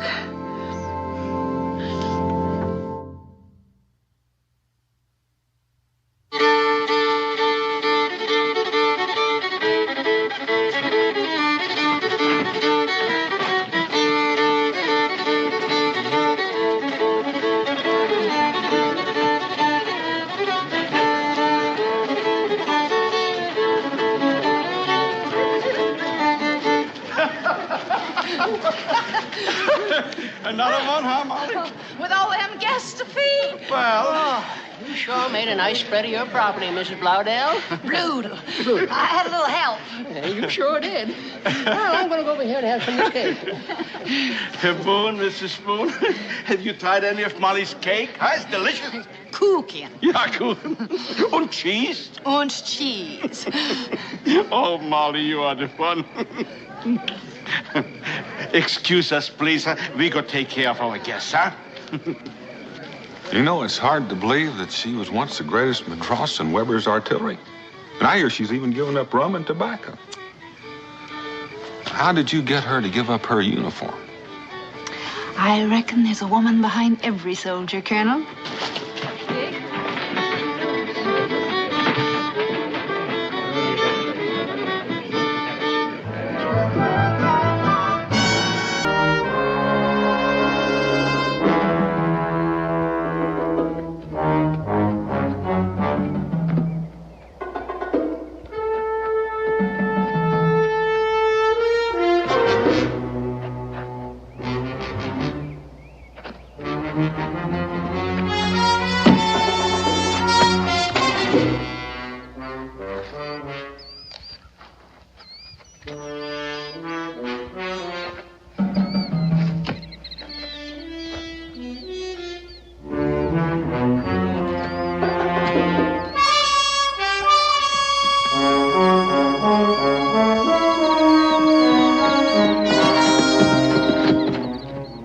We're getting close, boys. Let's spread out. Remember, don't use your rifle unless you're forced to. They want him to stand trial.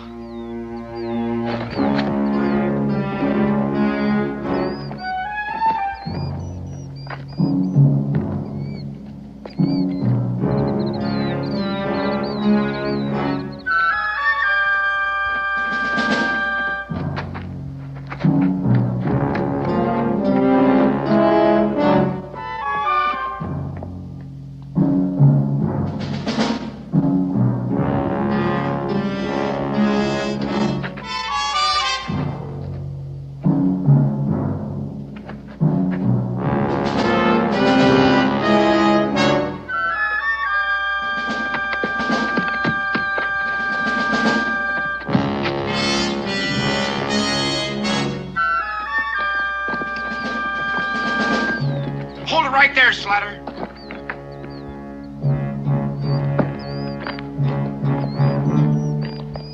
Drop it. Turn around real slow.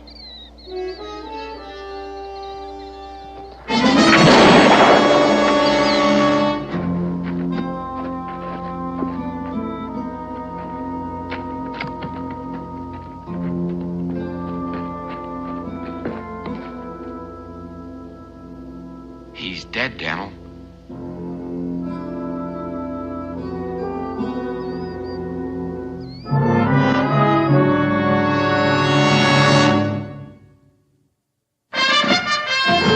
Daniel Boone was a man, yes, a big man, with an eye like an eagle and as tall as a mountain was he.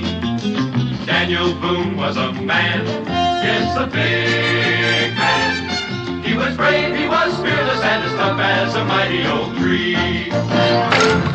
From the coonskin cap on the top of old Dan to the heel of his rawhide shoe, the rippin'est, roaring'est, fighting'est man the frontier ever knew.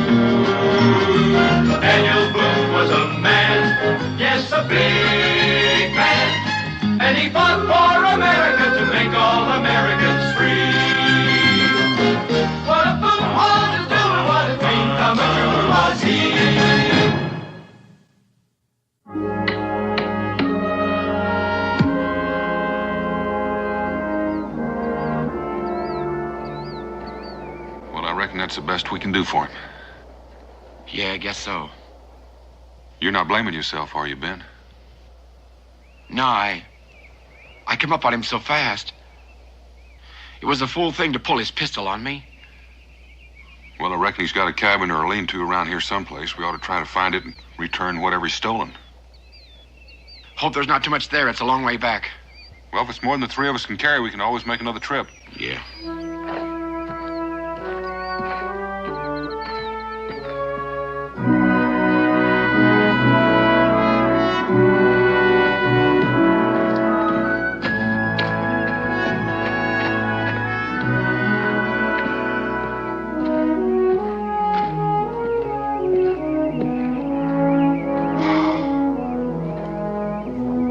Figure that's his?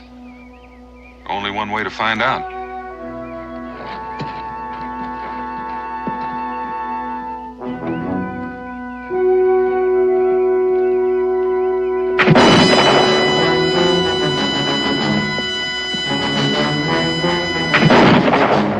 How bad is it, Cully? Oh, it's just a flesh wound, Dad. Do you think you can help with the loading? Yeah, leave it to me. I'll manage. Ben, you just keep him busy. Right.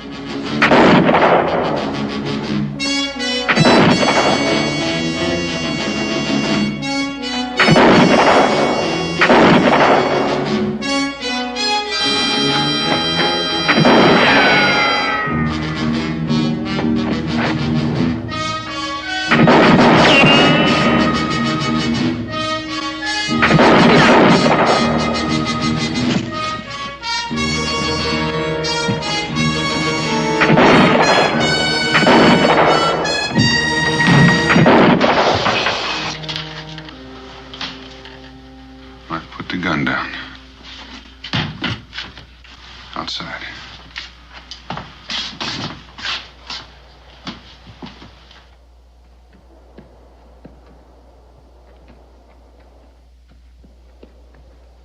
Hey, look at this.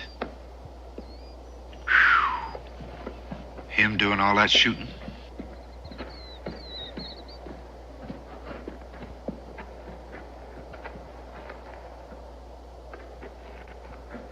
Who are you?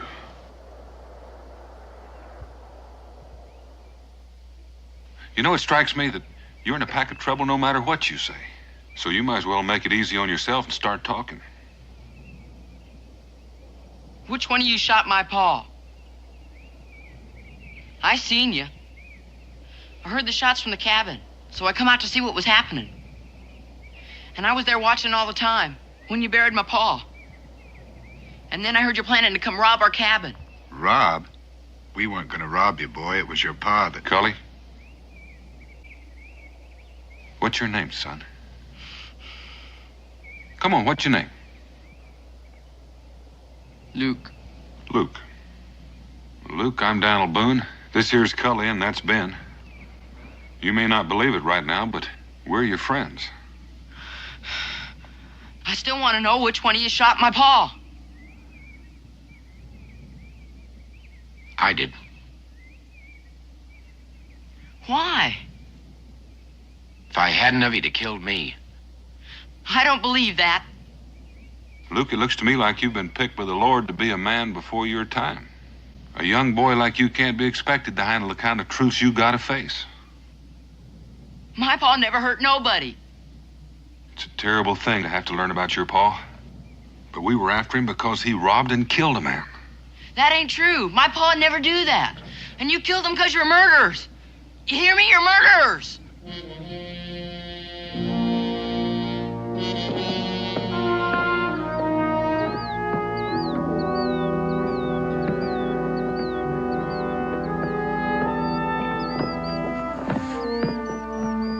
How's that arm, Cully? Oh, it's okay, Dan.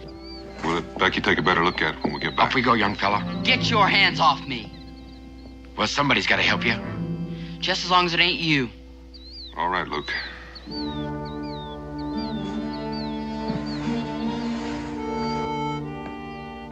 Go over here.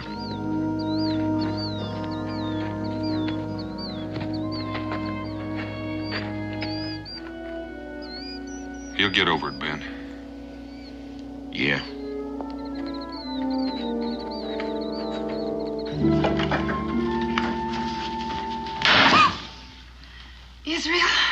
You're going to scare me right into old age if you don't stop slamming that door every time you come in and out. I'm sorry, Mom. Well, being sorry isn't enough. Now, you're going to have to learn to come in and out of the house without shaking the beams loose. You go in and out of that door 3 times and do it the right way. Oh, Mom! Now! Yes, ma'am.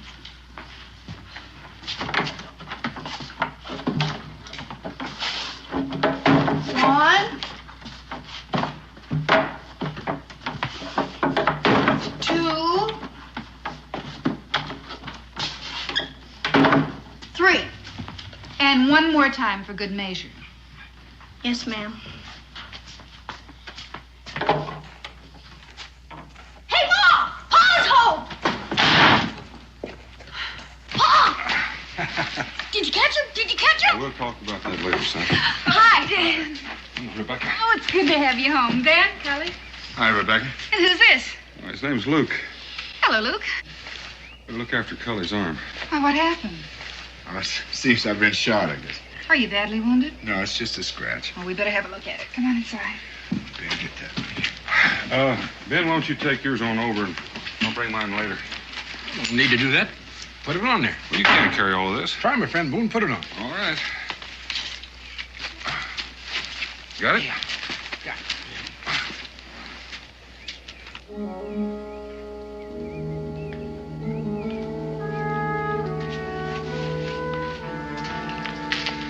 Come on, boys. We better go inside.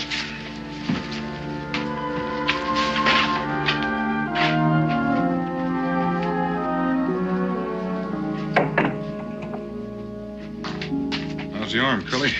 Well, it's more than a scratch, but it should heal quickly. Don't suppose it'd hurt if you stayed for supper. Oh, thanks, Dan, but I got so much work at my place. If I don't get started at it soon, it's going to be living there instead of me.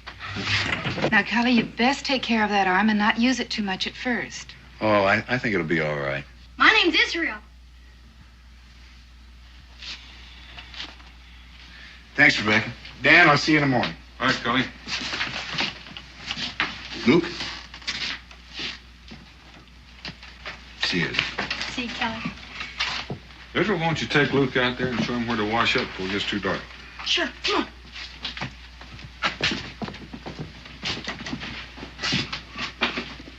Dan, what's wrong with that boy? Ben had to shoot his father. What? It was the man we were tracking.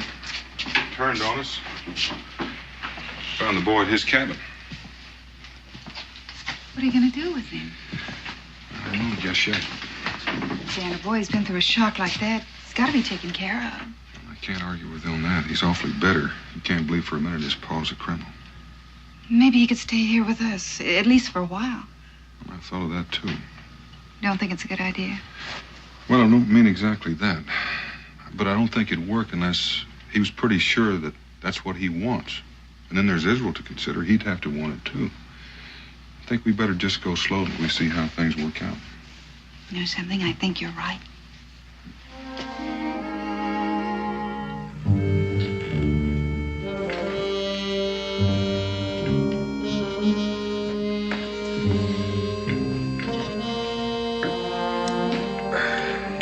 Luke, you're not eating much. I'm not hungry. Suit yourself. Have you got any kin hereabouts? Kin? Aunts, uncles, cousins? No. It was just my pa and me. I reckon we'll have to figure out what happens to you now. Why don't you send me to jail for shooting your friend? Well, I reckon I could if I wanted to, Luke. Is that what you want me to do?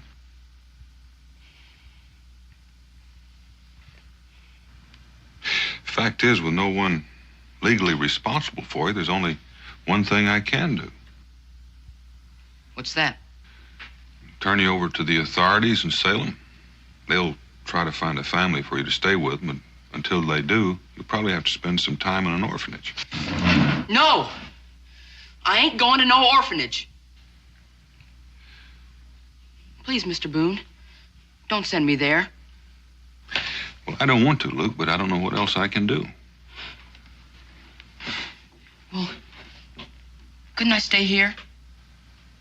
Here? Please, Mr. Boone, I won't be any trouble. Please. Well, I'm not going to make any promises, Luke, but I will think about it. Why don't you try to make away with some of that grub?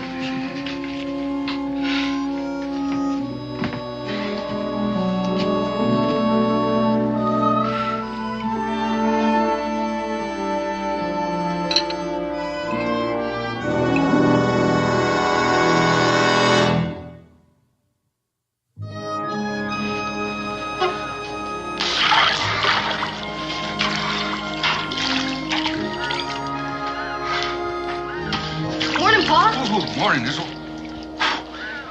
Where's Luke? He's still sleeping. Well, I guess he needs it. That boy's been under strain. I figured that, so I let him sleep in my bed. I slept on the floor. Real good of you.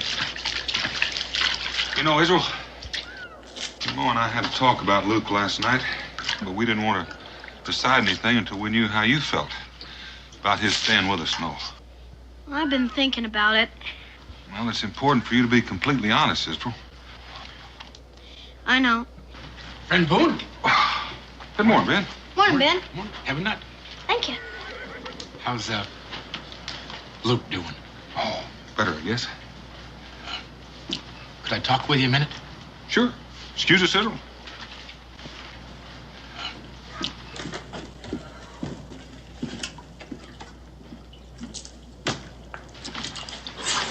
How many? Well, no telling. Could be at least a company. I was afraid they might try something like that. Well, I'll go with the fort and have a look around. Thanks, Ben. See you later. Well, young man, you about finished? Pa, if you and Ma decide it's all right for Luke to stay with us, so do I. You don't mean sharing your room. I know. But Go on. well, it's been on my mind sometimes that, you know, we've had a lot of trouble with the Indians and the Redcoats. If something happened to you and Ma, I'm trying to say is, if I was ever an orphan, I should want somebody to take care of me. Well, I'm sure glad to hear you say that, Israel. Because we're all going to have to be extra understanding. How do you mean? Well, you know, Luke loved his pa. And he wants more than anything, especially now that he's gone, to be proud of him. So much so, it's more important than the truth. But someday he's going to have to face it. And until then, we're all going to have to be extra understanding. You want to go in and tell him? Sure. You get in there. Get in there.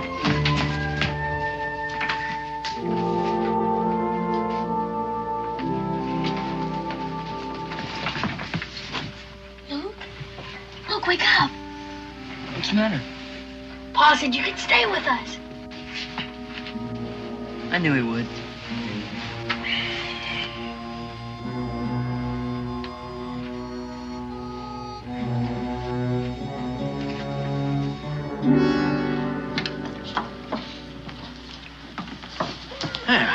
Daniel? Cincinnati? Usual? You don't mind? All right. You just go on over there and have a seat, and I'll bring it over to you. All right, gentlemen. Hey, excuse me, gentlemen.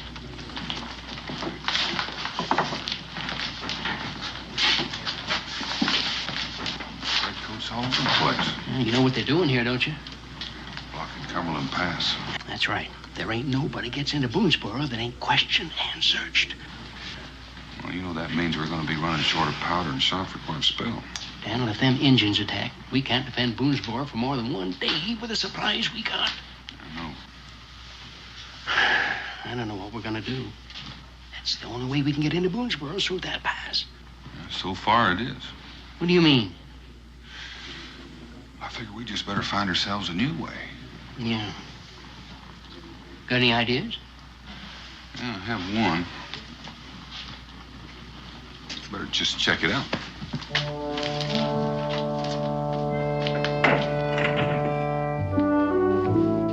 Dan, will you be gone long? Oh, not long, maybe just overnight.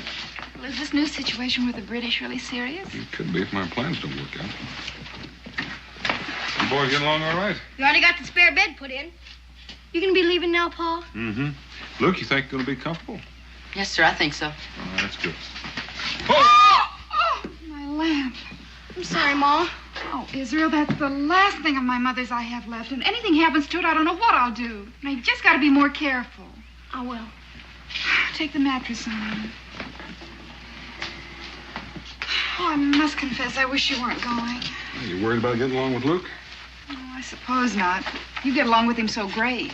Oh, don't worry, I won't be gone that long. Take care. I will.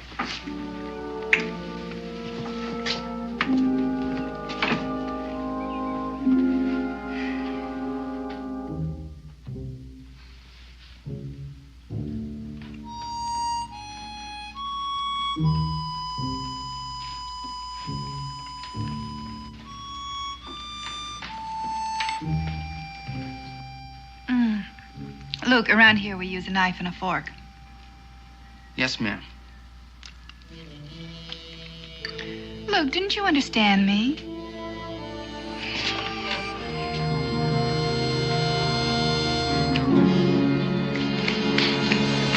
Luke! Where are you going? I'm going to bed. But it's early, and you have to help Israel with the dishes. I'm tired.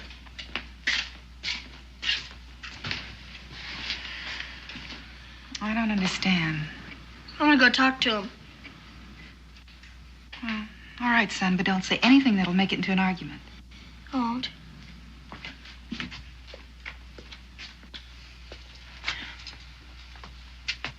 Luke, what's wrong?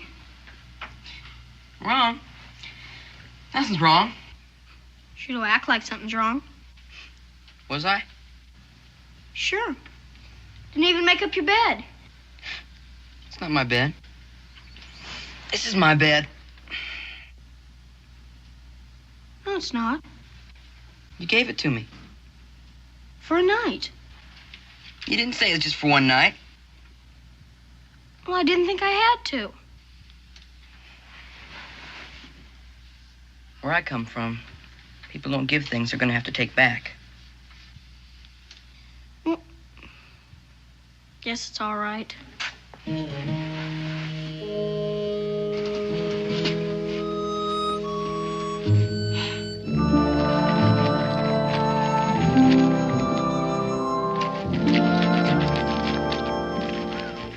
Afternoon. Oh, Ben. Daniel's not back yet. Oh, I know that, but he asked me to look in on you while he's gone. Oh, that's mighty nice of you. I'm fine. Well, you know, Rebecca, you don't look fine. Oh, well, I guess I just didn't get enough sleep last night. How'd you like a cup of coffee to go with that biscuit? No, thank you. I just had some. I gotta be heading back. Where are the boys? Oh, Israel took Luke out to meet some of his friends. How are things working out? I guess things like this just take time, Ben. Yeah, I guess they do it then. See you tomorrow. All right. Thank you.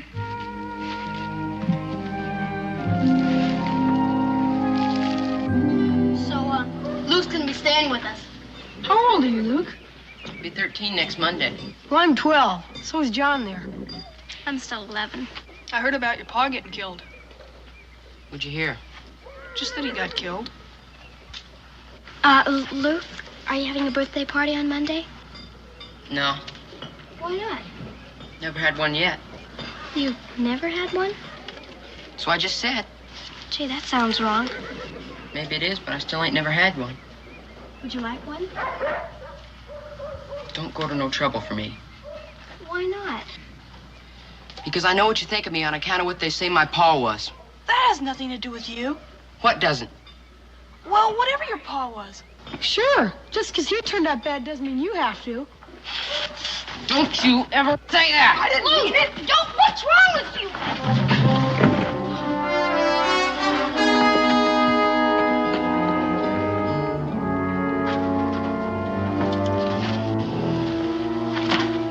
You gonna let him get away with that?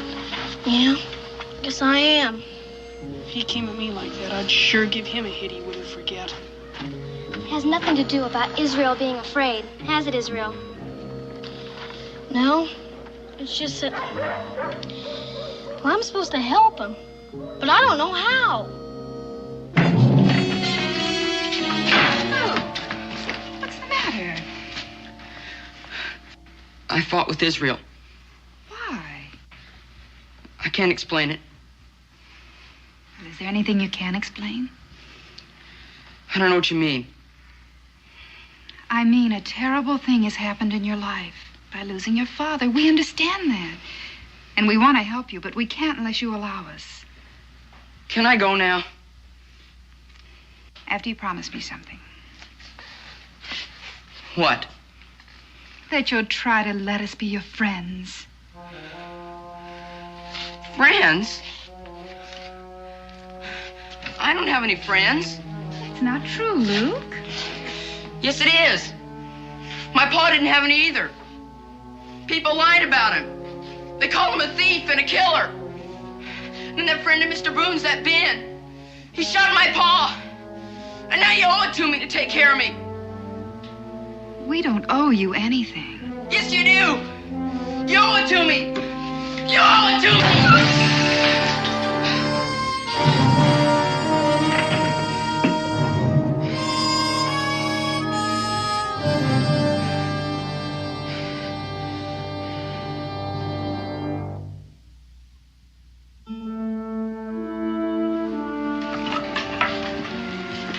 Ready to go? Goodbye, Luke. Bye, Luke.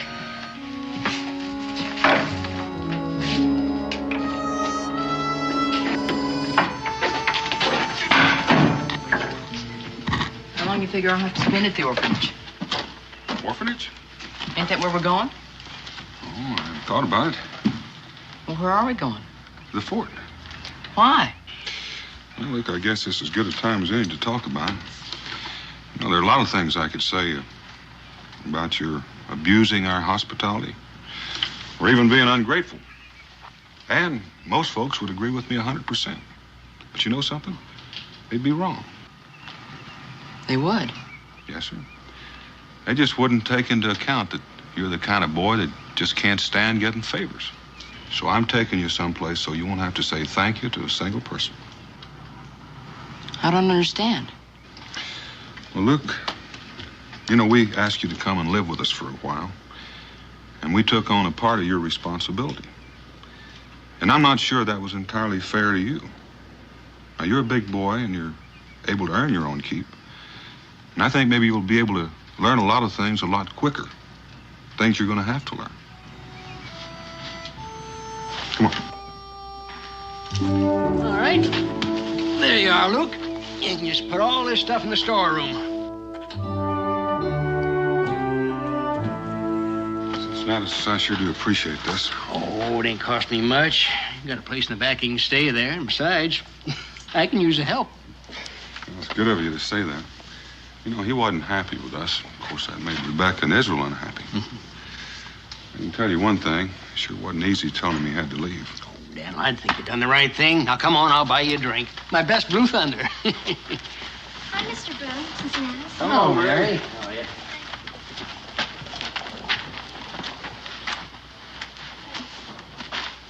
Hi, Luke.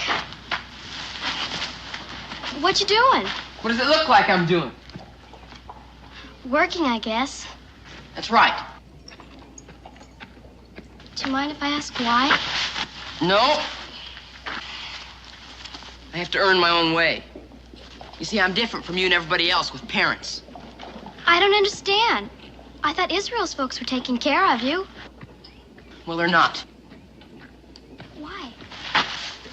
Because they kicked me out, that's why. What are you asking so many questions for? I guess it's because I like talking to you. You do? Well, that don't make any sense.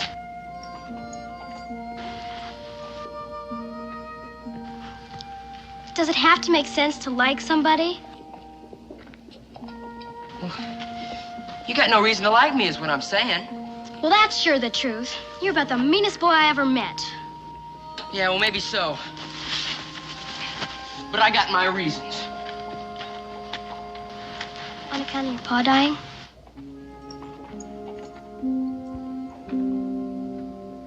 My pa didn't die. He was murdered by that friend of Mr. Boone's, that Ben. And then Mr. Boone, after telling me I could stay there with them, he throws me out and makes me work here for Cincinnatus. Are you really my friend? Sure. If you want me to be. And I could tell you something and you promise not to tell anybody else. I guess so. I'm gonna get even with that Mr. Boone and that Ben. How? I don't know how yet, but I'm gonna find a way. You just wait and see. But everybody I know thinks that Mr. Boone and his friends are real fine people. Well, I know different. Why don't you run along and play? I gotta earn my keep.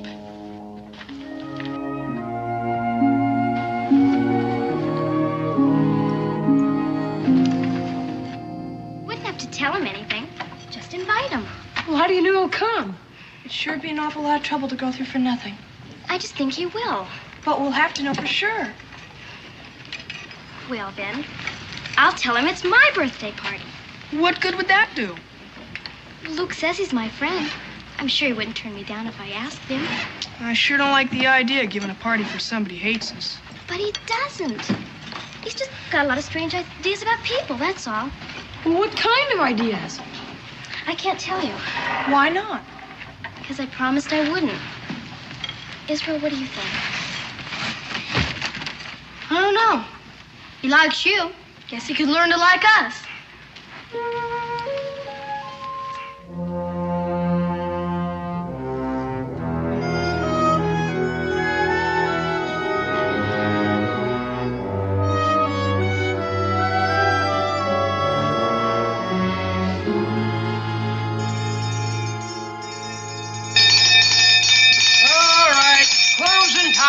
Closing time. All right, come on, drink up, everybody. Oh, come on now, Dad. Let's fill them up one last time, eh? Now, rules is rules, and if you don't stick by them, I'll have to tell your commanding officer to declare this here tavern off limits. Oh. Now, come on, drink up, and good night, everybody.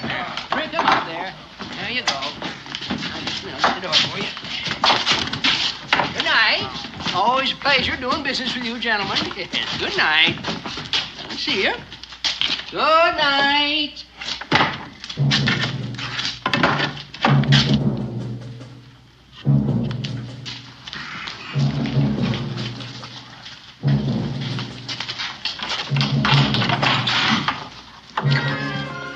Everybody able to make it? Most of them. Come on, right over there, by the table. Right on in. Over by the fireplace. Let's go. Come on. Hurry.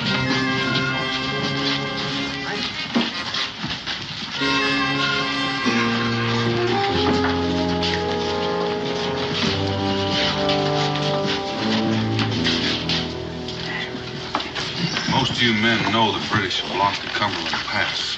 And that means the supplies that we need to defend ourselves against the Indians or even Boonesboro are going to have to come in another route.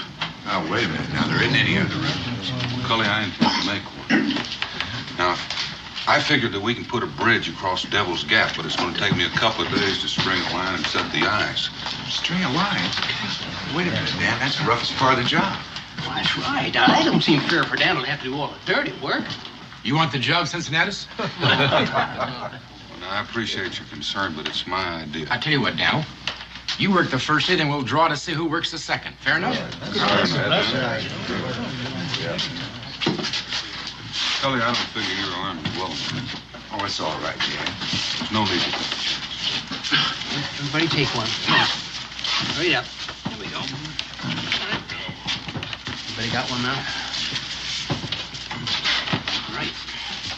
Well, unless I'm mistaken, Ben, you and I are going to do some rope tricks. Me and my big mouth. Well, it'll take us a couple of days to get those eyes in, and then we're going to need all the rest of it. I figured it'll take about a week to finish it.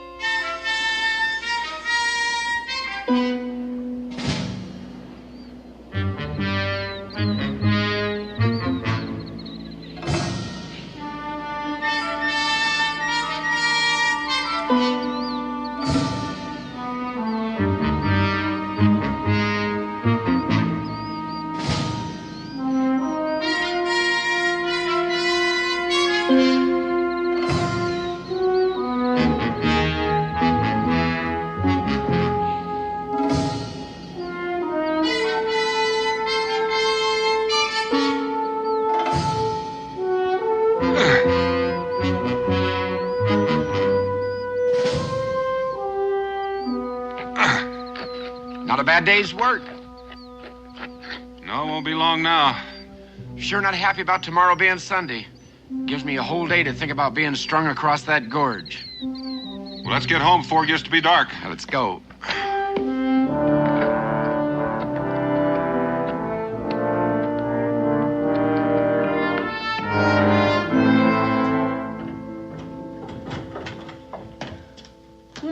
Morning, Luke. Morning. Well, Sunday's day off. What you gonna do with it? Thought I might just take a walk. Want some breakfast? No thanks, I'll get some later. Mm-hmm. Well, suit yourself. Yeah, well, see you later. Yep. Have a nice day.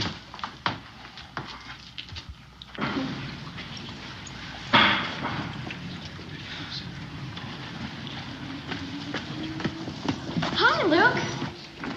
Oh, hello, Mary. Just coming over to see you. Where are you going? Well, I just thought I'd take a walk.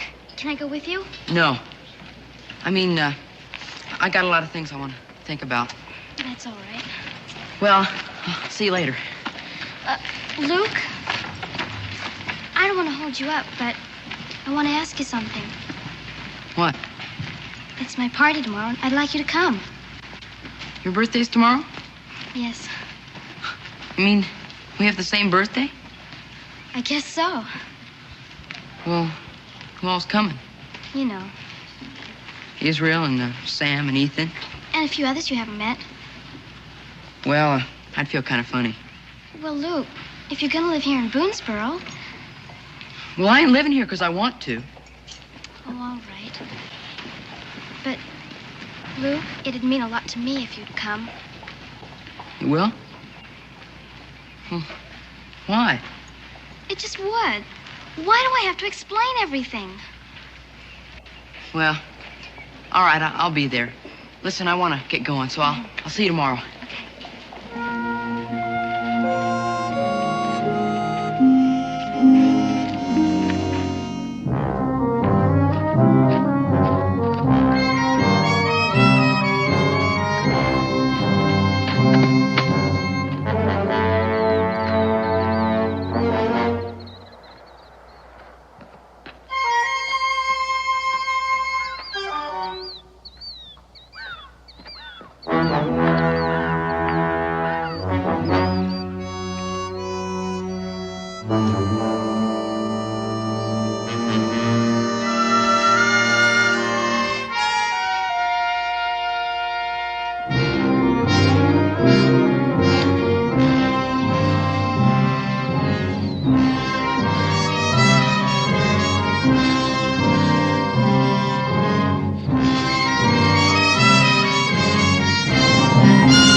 Oh, Mary, how are you? Fine.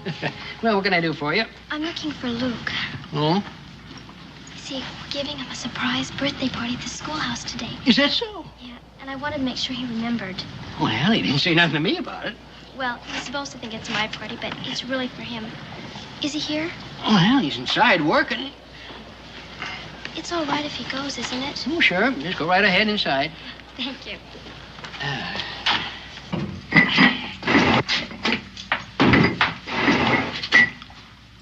What are you doing here? I came to remind you about the party. Huh? You forgot about it? Oh. Yeah. I guess I did. Well, you're coming, aren't you? I don't know. But you promised. And besides, I was counting on you to help me get things ready. Cincinnati says it's all right. Well, I guess I'll come. Good. As soon as you can. All right.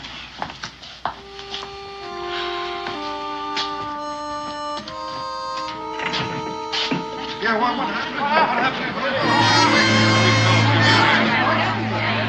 30 feet down the ledge, showing here to save us. Just can't figure out how it happened.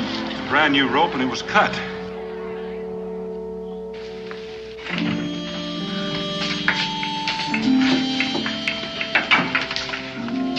Come over and hold this, would you? Sure. you're about finished. Well, you're late. Took me longer than I figured. That's all right. The real reason I wanted you here early is I have to talk to you. What about?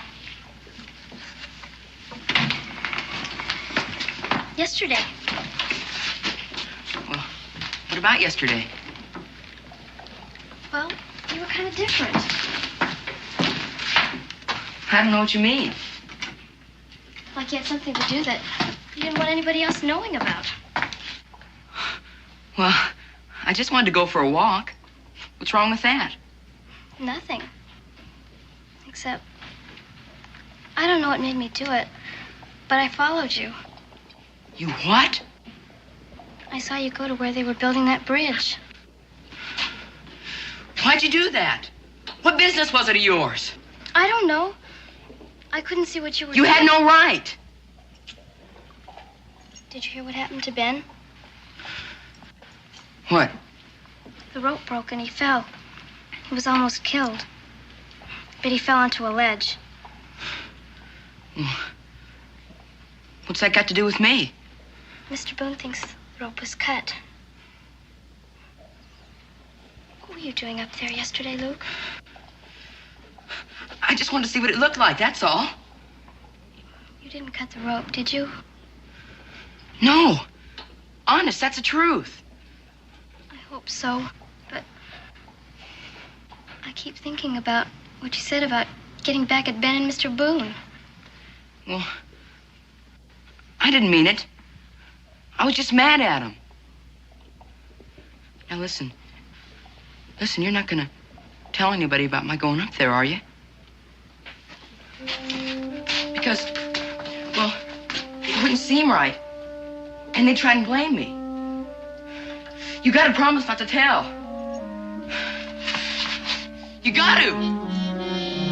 I said you gotta promise. You cut that rope, didn't you? Well, didn't you?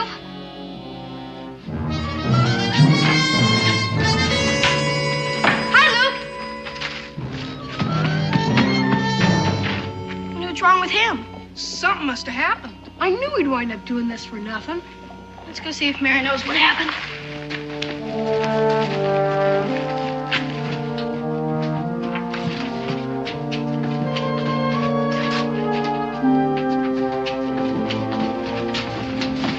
What happened? You tried to make me promise not to tell. What are you talking about? I saw him go up to the bridge yesterday. He was doing something with the rope, but I couldn't see what. You mean he cut the rope? And he tried to make me promise not to tell. Listen, you and Mary, go try to find my pa and tell him what happened. The rest of you, come with me. I think I know where he's headed.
You all right, boy? Yes, Pa. You got anything to say, Luke? Are you hurt?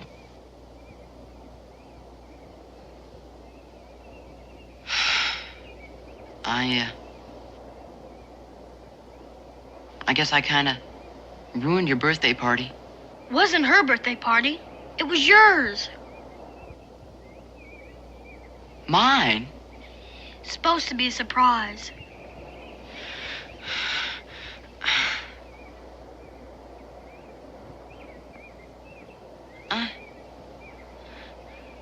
I've been so wrong. I don't know whether anybody can help you right now, Luke. I don't rate any more help. It's all anybody's been trying to do for me is help. But I didn't believe it. Just like I didn't believe what my pa was.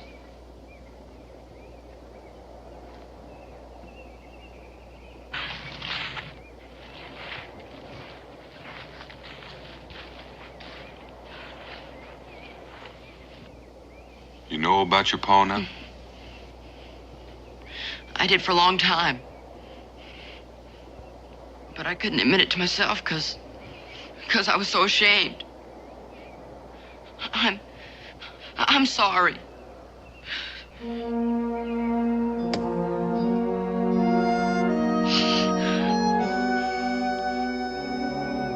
Why don't you young'uns walk Luke back to the fort?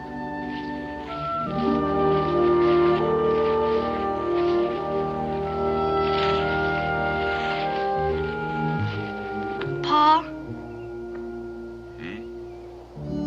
What's gonna happen to Luke? Oh, I don't know, Israel. But he's gonna be all right. He faced up to an awful lot of truth today. You know what? What? I never did like Luke. Not once. Till just a minute ago.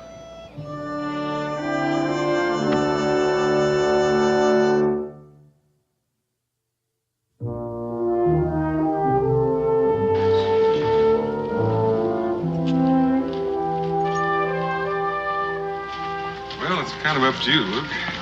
The Mosses are a fine family, and they're willing to adopt you as one of their very own. Well, I don't know what to say, Mr. Boone, after all I've done.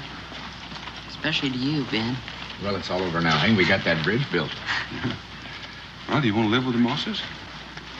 Sounds like a fine idea to me. All right, I'll go over and give them the good news. Yes, sir. Thank you, Mr. Boone. You too, Ben. Sure. Friend Boone, I'll walk a ways with you. Fine, Ben. You get a long swell on that leg. Oh, hello, Mary.